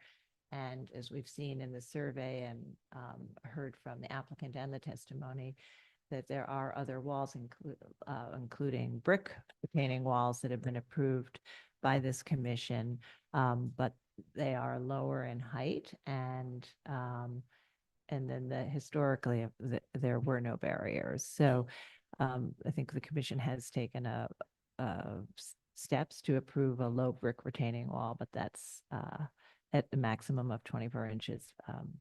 So that's the context in which we'll be reviewing this. And Commissioner Chen, would you like to start this one? Yeah, I tend to agree with the testimony of the Historic Council, which is that if the wall is to stay, then it may be more appropriate with the brick, but obviously we understand the context and the challenges, but so I'd like to hear what the rest of the commission have to say. All right, Vice Chair Bland. The wall's too high now. It should be lowered to 24 inches or so. Again, working with staff, the exact dimensions there at the site. You know, if you could find the stone at Erasmus Hall or the Dutch Reformed Church and lay it up properly to look like that, I think it would be fabulous. The fact is, it's very hard to do that. And therefore, a lot of contemporary stone looks wrong when it's laid up. So therefore, brick is an easier thing to match, and you say you can't match the brick, but I would be surprised that you can't get pretty darn close to the brick of the house. And I think these houses, I've never seen them before. They have a certain majesty in their smallness, but they're really quite lovely. I just looked it up online as well. So anyway, that's what I think should happen. Probably brick, but you know, maybe the stone if you could really find that lovely stone. Commissioner Lutfi. So I agree about the height. You know, the context, actually, most of the retaining walls are quite low. I mean, the 24-inch ones are more the exception than the rule. So I would recommend working with staff to figure out the appropriate height. I also agree that the predominant material used in the retaining walls is brick. And and I appreciate your concern about matching the brick. And I do want to tell you that I live in a large pre-war building, and we're doing local law 11 work right now. And so guess what we have to do? Replace the brick from a pre-war building on a huge building. And it's tricky, but it is possible. And you can get, as Fred said, you can get pretty close. And I am sure that working with staff, you know, you could get a little guidance on this as well. So that would be my recommendation. All right. Commissioner Master. Yeah, I agree with a lot of the other comments. I think the wall height should probably be no more than 24 inches, working with staff, and that the material should probably be brick. Commissioner Jefferson. Generally agree with my fellow commissioners. Commissioner Goldblum. Me too. I think just to explain a little bit, I appreciate the applicants kind of out here slugging on our own, and that can be confusing and disorienting. The way I look at it anyway, and I think it's shared by others, is that this block is charming and was designated in large measure because of its uniformity. The houses aren't red, green, blue, purple, orange, one Victorian, one Tudor, one Georgian. There's a sense of unity and unification that makes the block a coherent place and that give it its charm. And so when you go off pattern, you're harming that uniformity. You're doing something that probably won't ever be taken down, or certainly not in the near term, that would make the block less wonderful by its own lights. And so that's why, you know, despite your concerns about the brick matching, the brick seems to be the way to go. And despite the height that you're proposing, everyone's saying keep it low because it should really match the neighbors, and so that it enhances the uniformity of the block. Right. Thank you very much. Commissioner Ginsburg. I agree with my fellow commissioners. I think brick is the simple way to go. A rubble stone wall might work. In either case, they should be lower, and it shouldn't be that hard to find a brick that may not be a perfect match because it'll be clean and not quite as weathered, but a pretty close match. Right. Okay, so I think that we are in agreement that the proposal as approved can't be found appropriate today, and that we're recommending a lower wall if a wall is desired in brick. But I think we need to go ahead and make a motion since it is a violation. So Commissioner Chen, would you make that motion to deny? Thanks.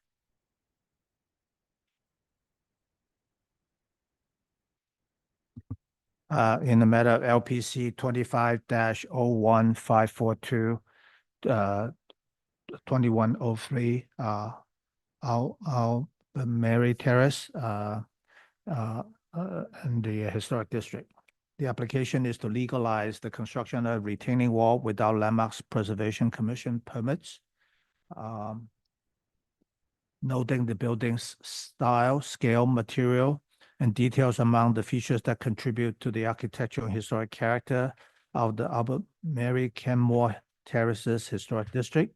I recommend denial, finding that the proposed 34-inch high wall is taller than other retaining walls on the block and within this historic district, most of which are lower than 24 inches, that the stone veneer clad CMU wall is atypical of the materials of other retaining walls in the streetscape, most of which are brick or loosely piled stones, that the proposed retaining wall does not neatly span the yard between the steps of the house and the steps to the neighboring house, and instead terminates atypically where it returns within the front yard along the property line, and that the proposed retaining wall detracts from the historic and architectural character of the building, the streetscape, and the historic district.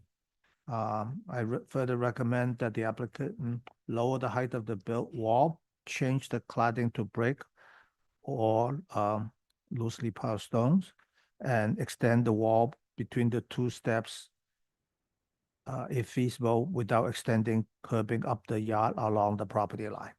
Thank you, Vice Chair Bland. Would you second that motion? Second. John, will you call the vote? Chair Carroll. Aye. Vice Chair Bland. Aye. Commissioner Chen. Aye. Commissioner Ginsburg. Aye. Commissioner Goldblum. Aye. Commissioner Jefferson. Aye. Commissioner Lutfi.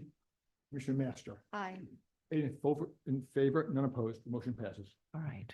So please continue to work with Winnie and the staff can provide guidance going forward. All right. Thank you.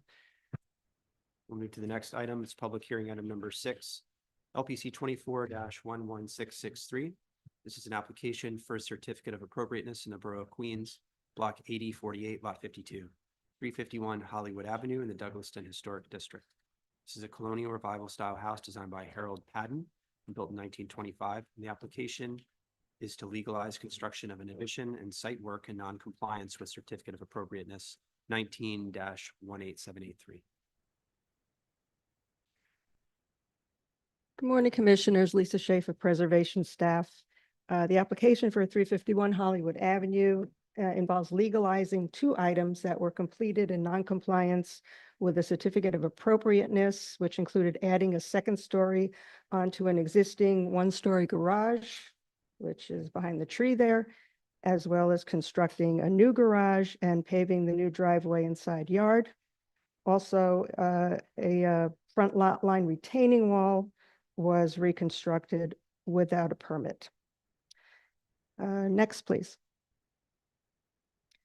So at the top of the screen, those are the approved drawings, and it shows the approved 2nd story addition, which is over here and over here. And the addition was constructed higher and closer to the front facade than was what was approved. You can see there is some clapboard visible between the 2 roofs. Next, please. And as built, it was built closer to the roof, so there was no room for the clapboards there. Next, please. And the front retaining wall was rebuilt without permits. Next, please. And on the right, that's the way the retaining wall looked prior to the reconstruction. And you'll note that it was just a flat top, and as reconstructed, it is now a step wall. Next, please. And there are 2 other houses on the block that have retaining walls. One of them is next door at 357, and that does have a stepped brick retaining wall, and the other one is across the street, and that has a straight topped stone wall. Next, please.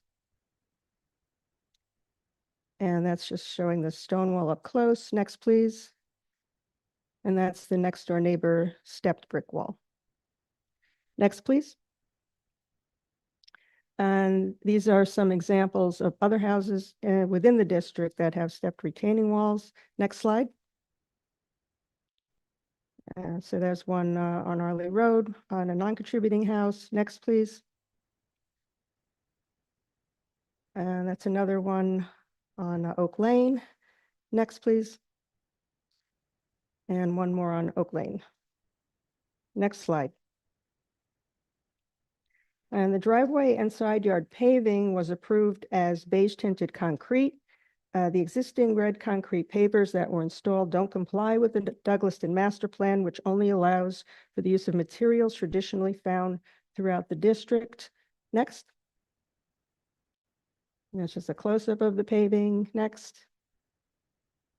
And that was the approved site plan showing that it was to be tinted beige concrete. And so those are the three items, the paving and the wall and the addition. And the applicant is on Zoom. Thanks, Lisa. Are there any questions? Yes, Commissioner Ginsburg. I'd like to ask the applicant of why they modified things, why they took what looks to be a good retaining wall and demolished it. If there's any explanation for why they didn't follow what was approved. So this is Paul Graziano. I'm representing the applicant today. The applicant had, let's just put it this way, a contractor that did not follow protocol. And that is the genesis of many of the issues that came up, including prior ones which have been cured. So we now have these three items, one of which is integral to the building, obviously, and the other two which are both external and at a different level, I believe. But it is my understanding, because I was brought onto this at a very late date, that again, the contractor did not follow what it was supposed to do. And by the time they came for their approvals, it was in violation. Okay, thank you. Other questions? Commissioner Jefferson. Negligence.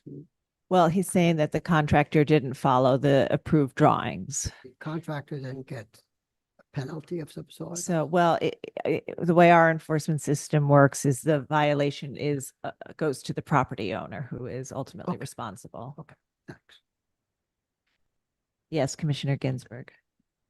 The owner could have said to the contractor, you didn't build it right, I'm not going to pay you. So, you know, and so my next question would be why they didn't do that. I cannot answer that question because I do not know why. But what I do know is that these are the conditions that are there today. And part of the reason I'm here today is to try to help solve these problems. Okay. Other questions?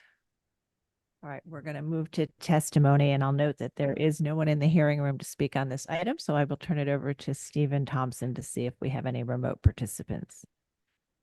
All right, if any members of the public participating in Zoom would like to offer testimony, please use the raise hand function. Historic Districts Council, you will be speaking first. I'll be promoting you to panelists, after which we ask you to unmute yourself.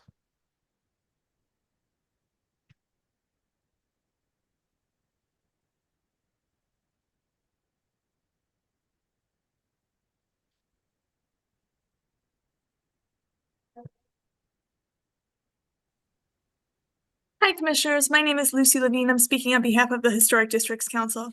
While this unapproved work might be appropriate, HDC is concerned that the application does not sufficiently show the approved plans in order for us to evaluate the difference. We do not understand how LPC staff has enough documentation to be able to review this item and bring it to a public hearing. We note with concern the increase of legalization applications in the Douglaston Historic District, and what we feel are incomplete applications being brought to a hearing with the details left to the staff to work out afterwards. This is not how the public process should work. Thank you. Thank you for your testimony. If any other members of the public would like to offer our testimony, please use the raise hand function. All right, that concludes the Zoom testimony. I also wanted to note that Queens Community Board 11 recommends approval. Okay, all right. And before I turn back to the applicant, I just want to respond to the Historic Districts Council's testimony on the number of violations in this district. As we've heard from the applicant, this was a case where the contractor did not follow the approved drawings. This is not, nor have, I think, have we had any case in Douglaston where we have a violation because the staff overlooked or didn't see anything in the drawings. The staff has, I think in every case that we've seen, the drawings have been clear and complete, and the staff has issued permits appropriately and that they have not been followed. And so we've heard that's the case here. This was the contractor not following the drawings that the staff approved subsequent to our review. So now I'd like to turn back to the applicant and ask if you'd like to say anything else before we move to our discussion. Yes, I do want to mention that the owners of the property are in litigation with the contractor right now.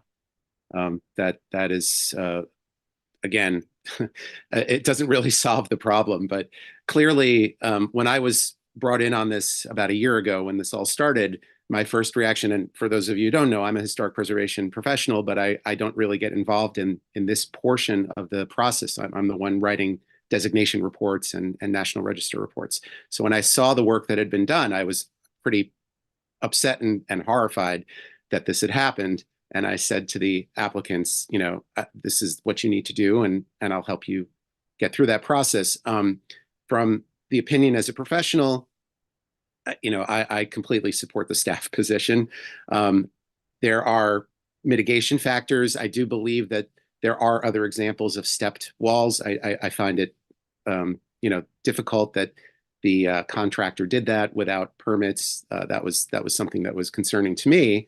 And in terms of the concrete block, you know, the concrete driveway situation, it's also, again, not following directions. And this is a problem we've seen not just in this district, but in other districts as well. So I completely understand the concern on this, but this is the baseline situation, and that's why it's in front of you.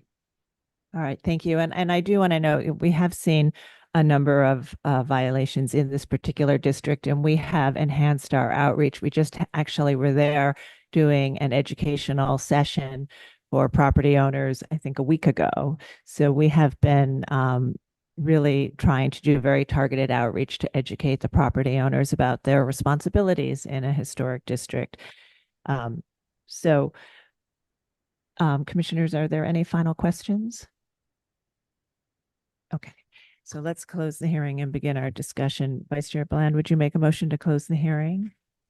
So moved. Thank you. Commissioner Lutfi, would you second that motion? Second. All in favor, say aye. Aye. Aye. Any opposed? Okay. The hearing is closed. So we have three components before us. One is this second floor addition that was approved to be constructed on top of a one-story wing. We approved the addition to be lower than and set the roof line and set back from the front facade.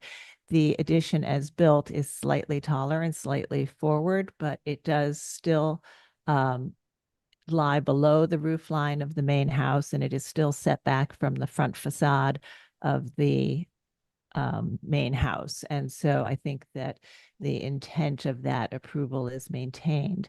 And in fact, it doesn't project out as much as the ground floor of that one-story wing.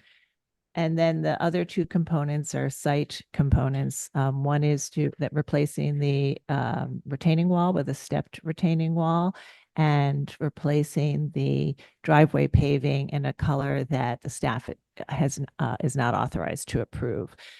But Lisa, I don't know if you can answer a question about whether we have seen this color paving elsewhere in the district at commission level. Yeah, not specifically that color, but the commission has in the past legalized similar type of paving, concrete pavers in different colors, but they have approved that. All right, great. Thank you very much.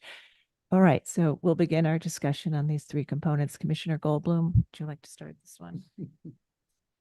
So odd how certain neighborhoods seem to collect violators like flies to the bulb.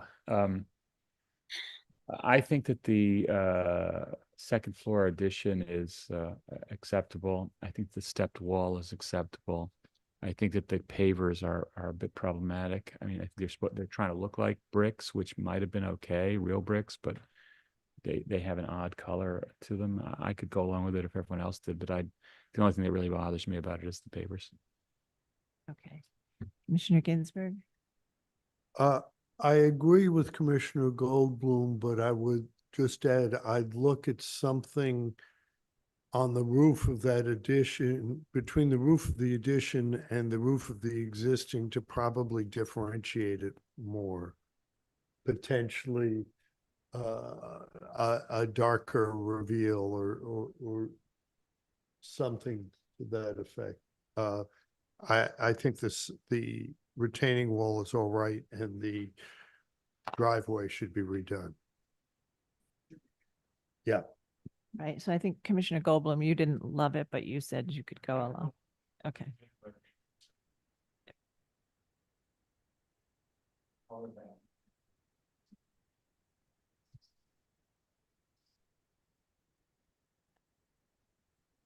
Okay.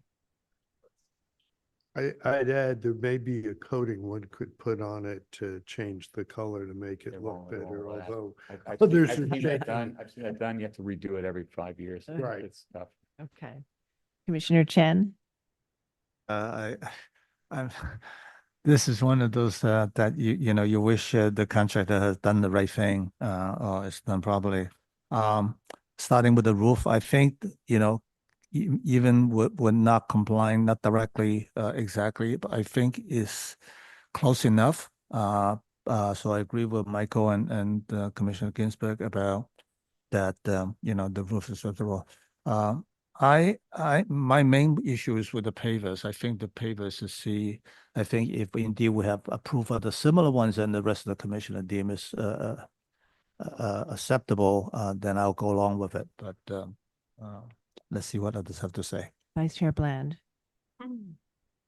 I think it's human nature that we feel that we want to be punitive here and lay it on heavy, but I don't really think that's our role. So I'm going to retreat from the punitive and just look at these things, and would these three issues be approvable originally? In the case of the roof addition, it's not quite what we approved, but I think it's close enough, and the intent is there. And if we were to reframe that entire thing, that would be a significant issue for the homeowner. The retaining wall, I think probably we could have approved, but I don't think we would have approved the paving in that color. So, it's a little bit of a fine line for me, but I think it should probably be replaced with a gray or something like that. Commissioner Lutfi?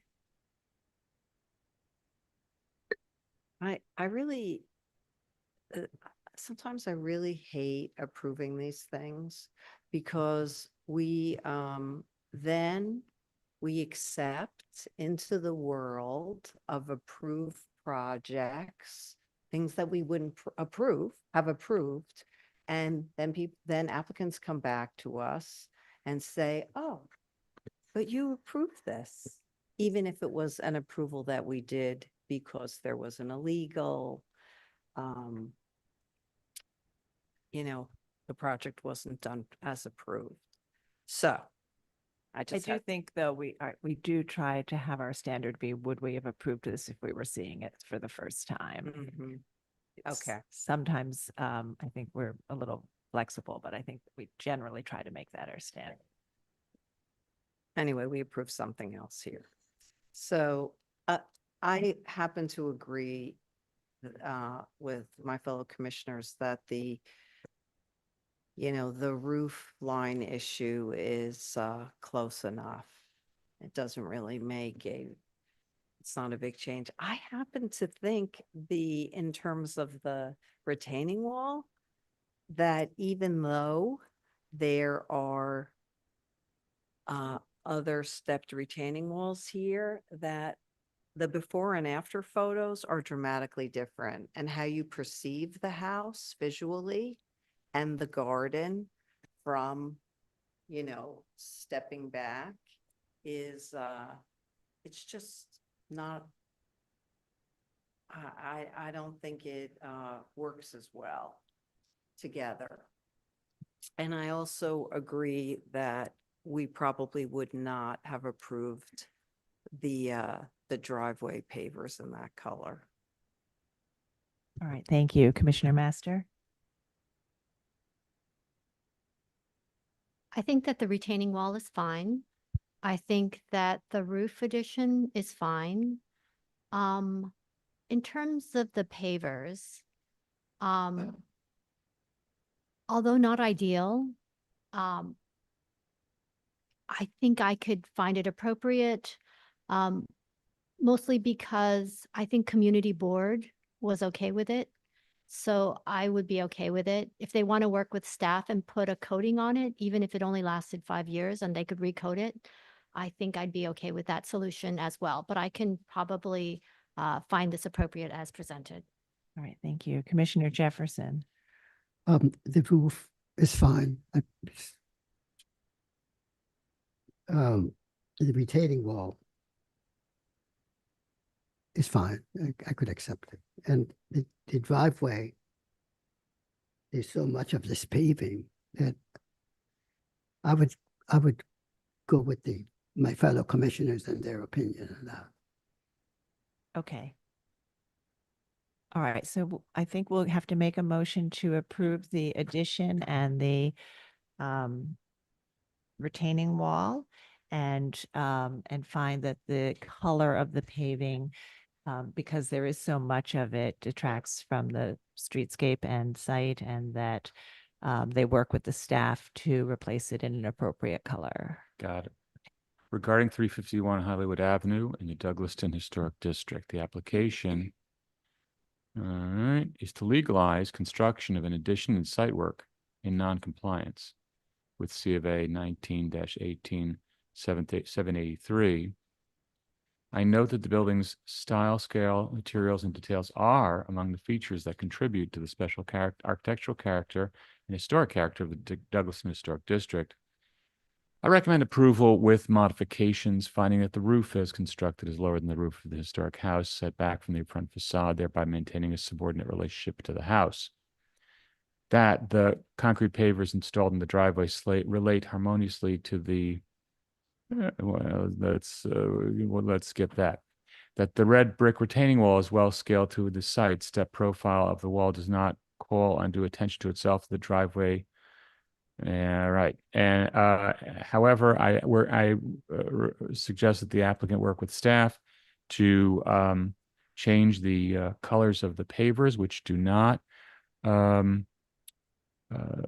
fall into the range of colors normally found in this district, and that they be changed for pavers that are similar to pavers that one finds in this district.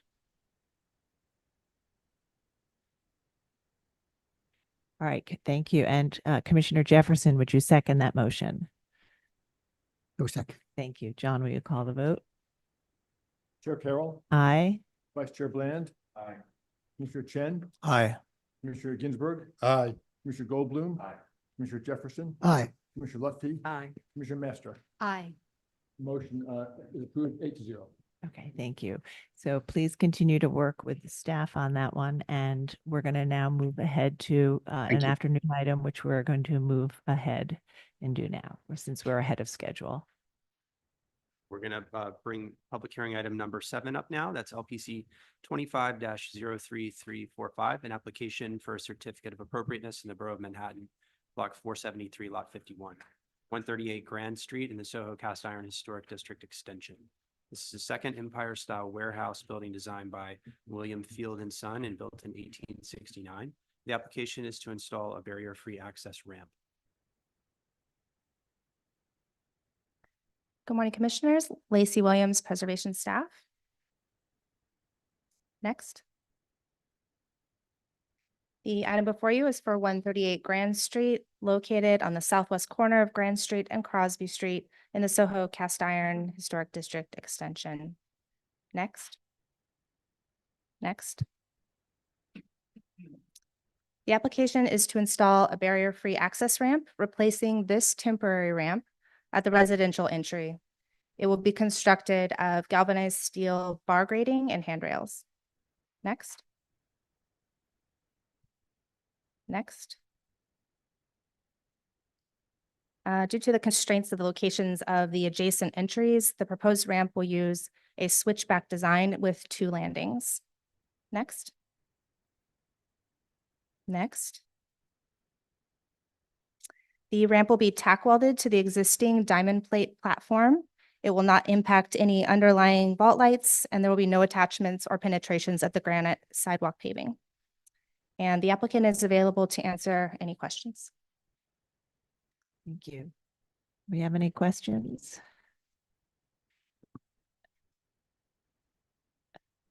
Is the applicant on Zoom? Yes. I am here, yes. 1 in 12 ramp. It's a 1 in 12 ramp? Correct. Thanks. All right. And do you want to just explain the reason you have the switchback?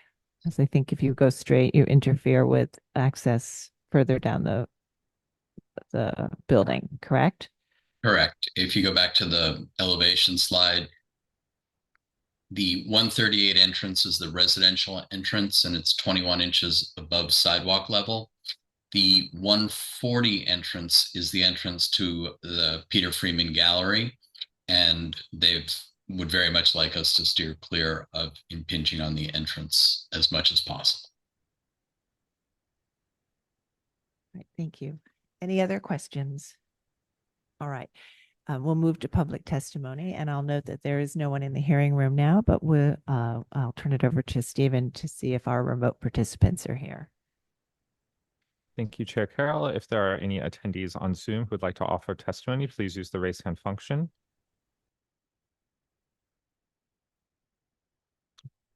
All right, seeing none, I will note that Manhattan Community Board 2 recommends approval. And we also received testimony from the Lower East Side Preservation Initiative, recommending that the ramp's design be modified so that it calls less attention to itself by mounting the railing posts to the side of the ramp, replacing the railing's tubular middle rail with lighter construction, and painting the ramp to match the building's existing diamond plate. All right, thank you. All right, were you able to hear the recommendations from the Lower East Side Preservation Initiative? I About- did. Okay, The great. client would consider painting, but since it presents an ongoing maintenance issue, we went with a galvanized steel so that it will appear as gray and not need the same level of maintenance.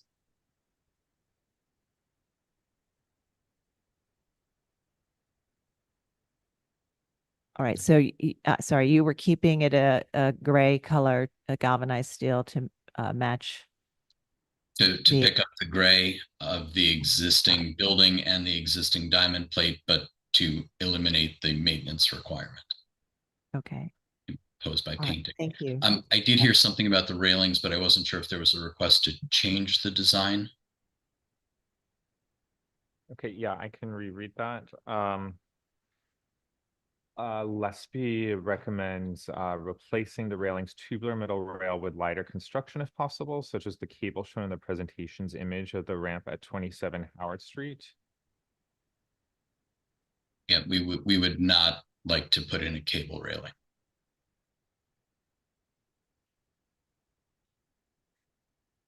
Okay. All right. And we do, I think, have someone else who would like to speak on this item. So please come to the podium and state your name, and you'll have 3 minutes to speak. Hi, my name is Gagandeep Singh. I'm an architect and also director at Lower East Side Preservation Initiative. I just heard some of the comments were already mentioned, but I just want to read out the entire testimony. Lower East Side Preservation Initiative, Lesby has reviewed the certificate of appropriateness application materials for the installation of an accessible ramp. In general, we find the proposed design to be mostly appropriate due to its size in relation to the building facade, its configuration, and its diamond plate and steel tube construction, which recalls loading docks found historically within this historic district. However, we recommend that the ramp's design be modified so that it calls less attention to itself by mounting the railing posts to the side of the ramp instead of mounting them on the pavement, replacing the railing stapler middle rail with lighter construction, if possible, such as gable shown in the image of 27 Howard Street, and painting the ramp to match the building's existing diamond plate. Thank you for your consideration. Have a nice day. Great, thank you very much. And Corey, I have a question for you. Does the finish and the rail, do all aspects of this ramp meet the criteria in the rule with the exception of the fact that it's a switchback ramp? That's correct. The rules do allow some flexibility with regard to sort of railing design. For example, it could be a pipe rail, it could be a square profile, sometimes it could be steel cable railing. The idea is that it's utilitarian in nature and open in character. Same for finish. Often it looks to match the facade color, or perhaps the existing platform color, which very often is black, sometimes it's gray or some other color. And the rules do allow for other minor things like small step additions. However, they explicitly do not allow for switchback ramps. So that is the one piece that doesn't meet staff level rules. Okay, thank you. All right, are there any final questions, commissioners? All right, not seeing any. I think we can move to close the hearing. Commissioner Master, would you make a motion to close the hearing? So moved. Thank you, Commissioner Jefferson. Would you second that So motion? second. All in favor, say aye. Aye. Aye. Any opposed? Okay, so the hearing is closed and this is for a proposed ramp at this building that will be galvanized steel to blend with the gray tones on the facade and on the diamond plate ramp. The reason this ramp is before us, as we just heard, is because it's a switchback. The other aspects of it would meet the rules for a staff level approval if it were a straight run ramp. And I believe it projects slightly beyond the existing platform. So Commissioner Ginsburg, would you like to start this one? Yeah, I think this is appropriate. We need to be respectful of the need for accessibility, and it needs to be a switchback to clear other entrances. So I think it's fine. The one thing I'd flag, although the galvanized steel is good, over time it is likely to rust and need painting, but that's a maintenance issue. And then they can paint it in a color to match that. Commissioner Chen? Yeah, I sort of feel the same, but except that obviously it's always good to see increased ADA accessibility. The question is whether during the testimony whether that floor mounted pole versus the applicant preference for the current design, how does the rest of the commissioners feel? Vice Chair Bland. I think it's appropriate as presented, and I also would not be in favor of the cable rail idea. Right, thank you. I think the pipe rail is very open and transparent. Commissioner Lutfi? Under the circumstances, I think it's appropriate. Commissioner Master? Appropriate. Right, Commissioner I Jefferson? think the materials are appropriate. Thank you. Commissioner Goldblum? All agree. So Commissioner Ginsburg, will you make the motion? Yeah. With regard to LPC 25-03345, 138 Grand Street, Soho Cast Iron District Extension, a second Empire-style warehouse designed by William Field and Sons and built in 1869. Application is to install a barrier-free access ramp. I note that the building style, scale, material, and details are among the features that contribute to the special architectural and historic character of the Soho Cast Iron Historic District. I recommend approval, finding that the proposed ramp will allow for accessibility without eliminating any significant historic fabric at the storefront platform or sidewalk, that the simple design of the proposed switchback ramp and railing will not overwhelm or detract from the significant features of the facade, that the material and matte gray finish of the proposed ramp featuring galvanized steel railings, grading surface steps and landing will be harmonious with the material found at the platform and the facade, and that the proposed work will not detract from the special architectural and historic character of the building or the Soho cast iron historic district Right. extension. Thank you. Commissioner Chen, would you second that motion? Second. All right, Mark? Mayor Carroll, Aye. Commissioner Bland, Commissioner Chen, Aye. Commissioner Ginsburg, Aye. Commissioner Goldblum, Commissioner Jefferson. Aye. Commissioner Lutfi. Aye. Commissioner Master. Aye. With 8 in favor and none opposed, the motion passed. Okay, thank you. Thank you, Commissioners. All right, and we're now going to move to one more item before we break. We'll now look at public hearing item number 8, LPC 25-02666. An application for a certificate of appropriateness in the Borough of Manhattan, Block 621, Lot 50, 70 Perry Street in the Greenwich Village Historic District. This is a French Second Empire style mansion built in 1867. The application is to modify doors.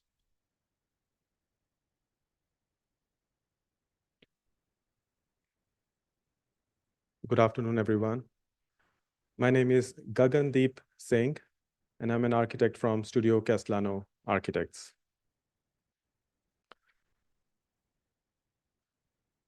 I'm here to discuss about 70 Perry Street, which is a building in Greenwich Village Historic District. It was constructed in 1867. It's a 4-story building with a basement and a cellar. Our scope includes addition of glass lights at the first floor entrance door that you see in the image on the right side.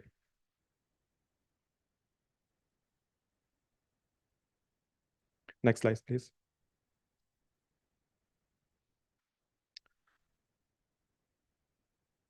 The building is on Perry Street between Bleecker Street and Waverly Street. It's in Greenwich Village Historic District, as you can see on this slide. Next slide, please. These were the only 2 photographs that we could find from the archives. Unfortunately, we are not able to see the exterior door under discussion in detail. However, we believe that the door was historic and was installed at the time of the construction of the building. Next. Existing conditions, you can see the entire building on the image on the left side and the door on the right side. As you can see, there is already glass transoms, not transoms, but glass lights at each of the 2 panels of this door. Up above, the bigger panel that we are trying to modify, and eventually we want to have a similar detail on this main panel as well. Next slide.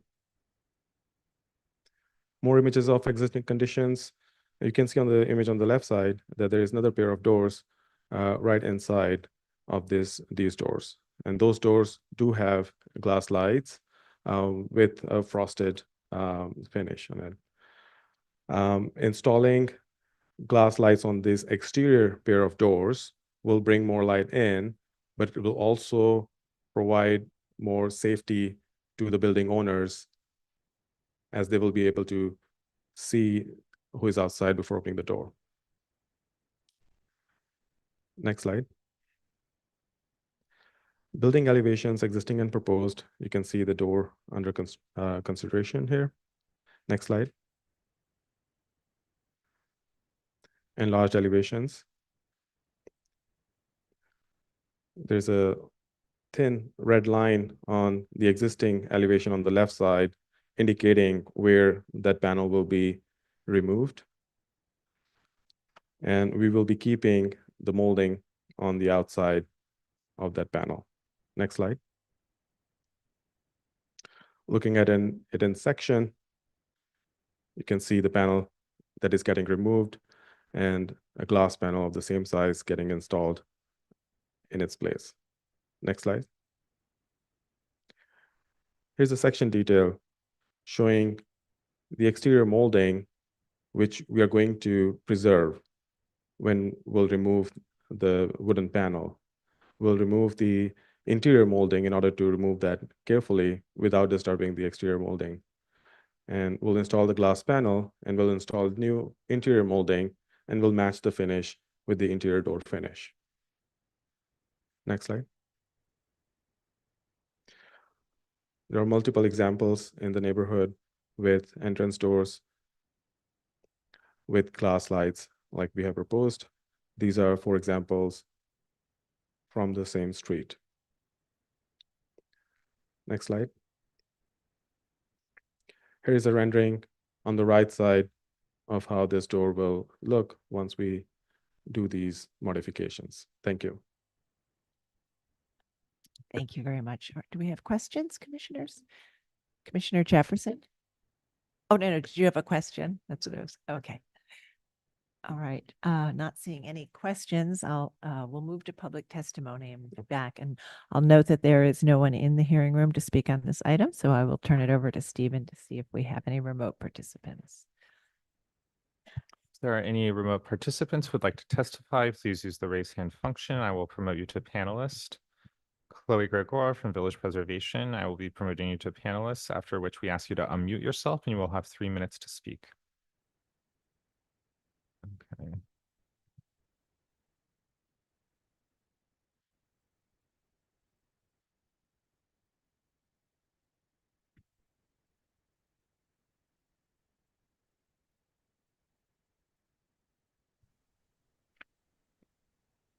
Good day, Commissioners. My name is Chloe Gregoire, and I'm speaking on behalf of Village Preservation. Thank you for the opportunity to testify.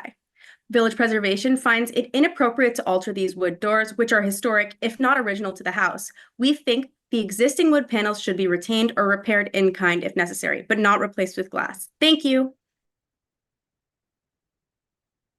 Thank you for your testimony. Next, we have John Graham.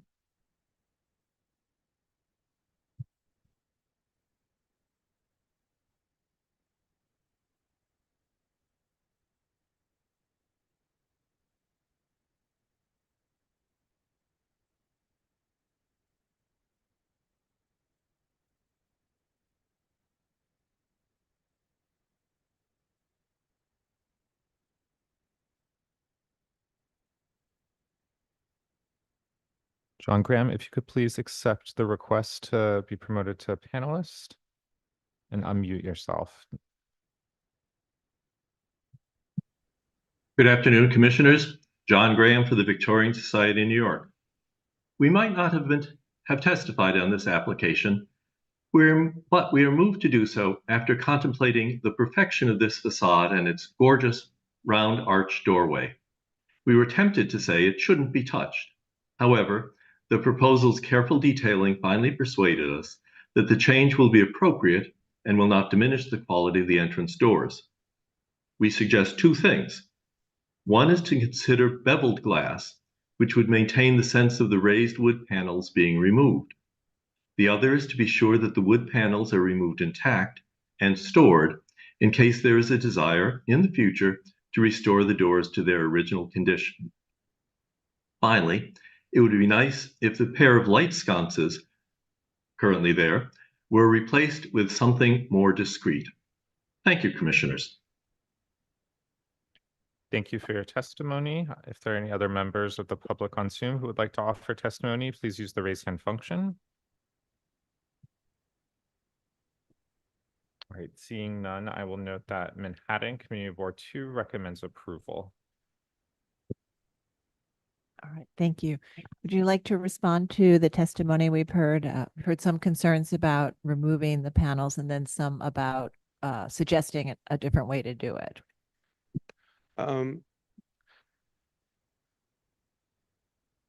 I think it's a good idea to preserve the wooden panels, and we'll certainly do that. And I hear about the beveled edge in the glass, which I personally do like.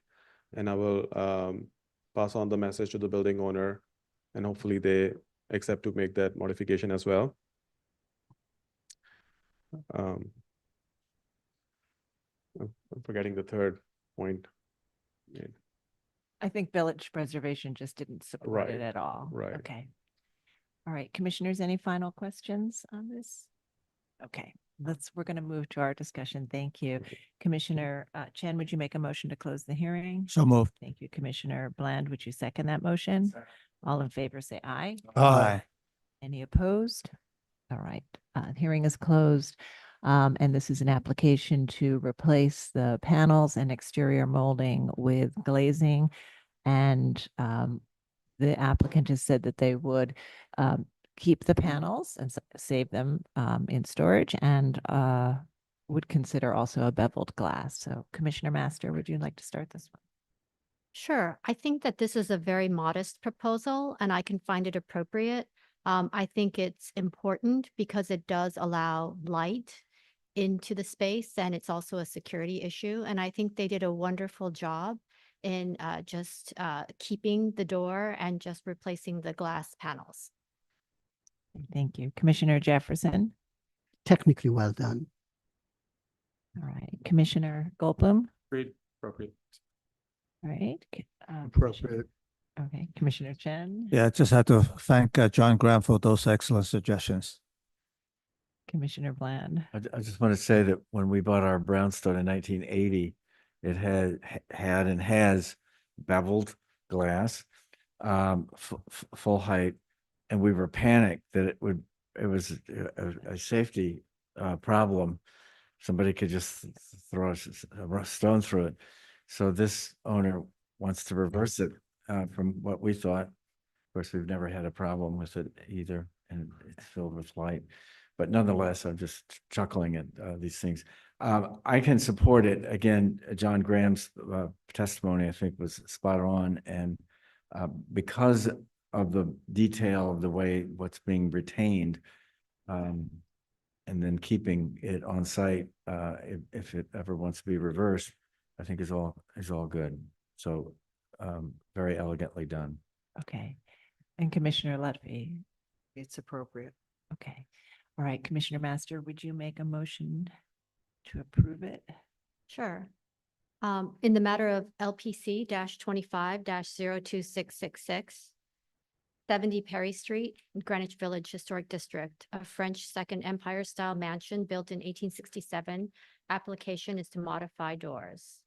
I note that the building style, scale, materials, and details are among the features that contribute to the special architectural and historic character of the Greenwich Village Historic District.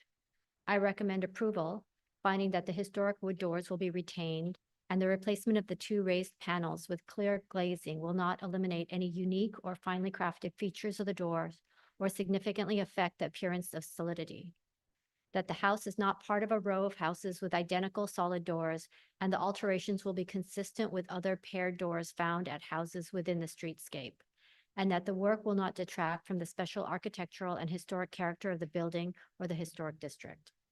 Thank you. Commissioner Jefferson, would you second that motion? Mark, will you call the vote? Chair Carroll. Aye. Mr. Bland. Aye. Commissioner Chen. Aye. Mr. Ginsburg. Aye. Commissioner Goldblum. Aye.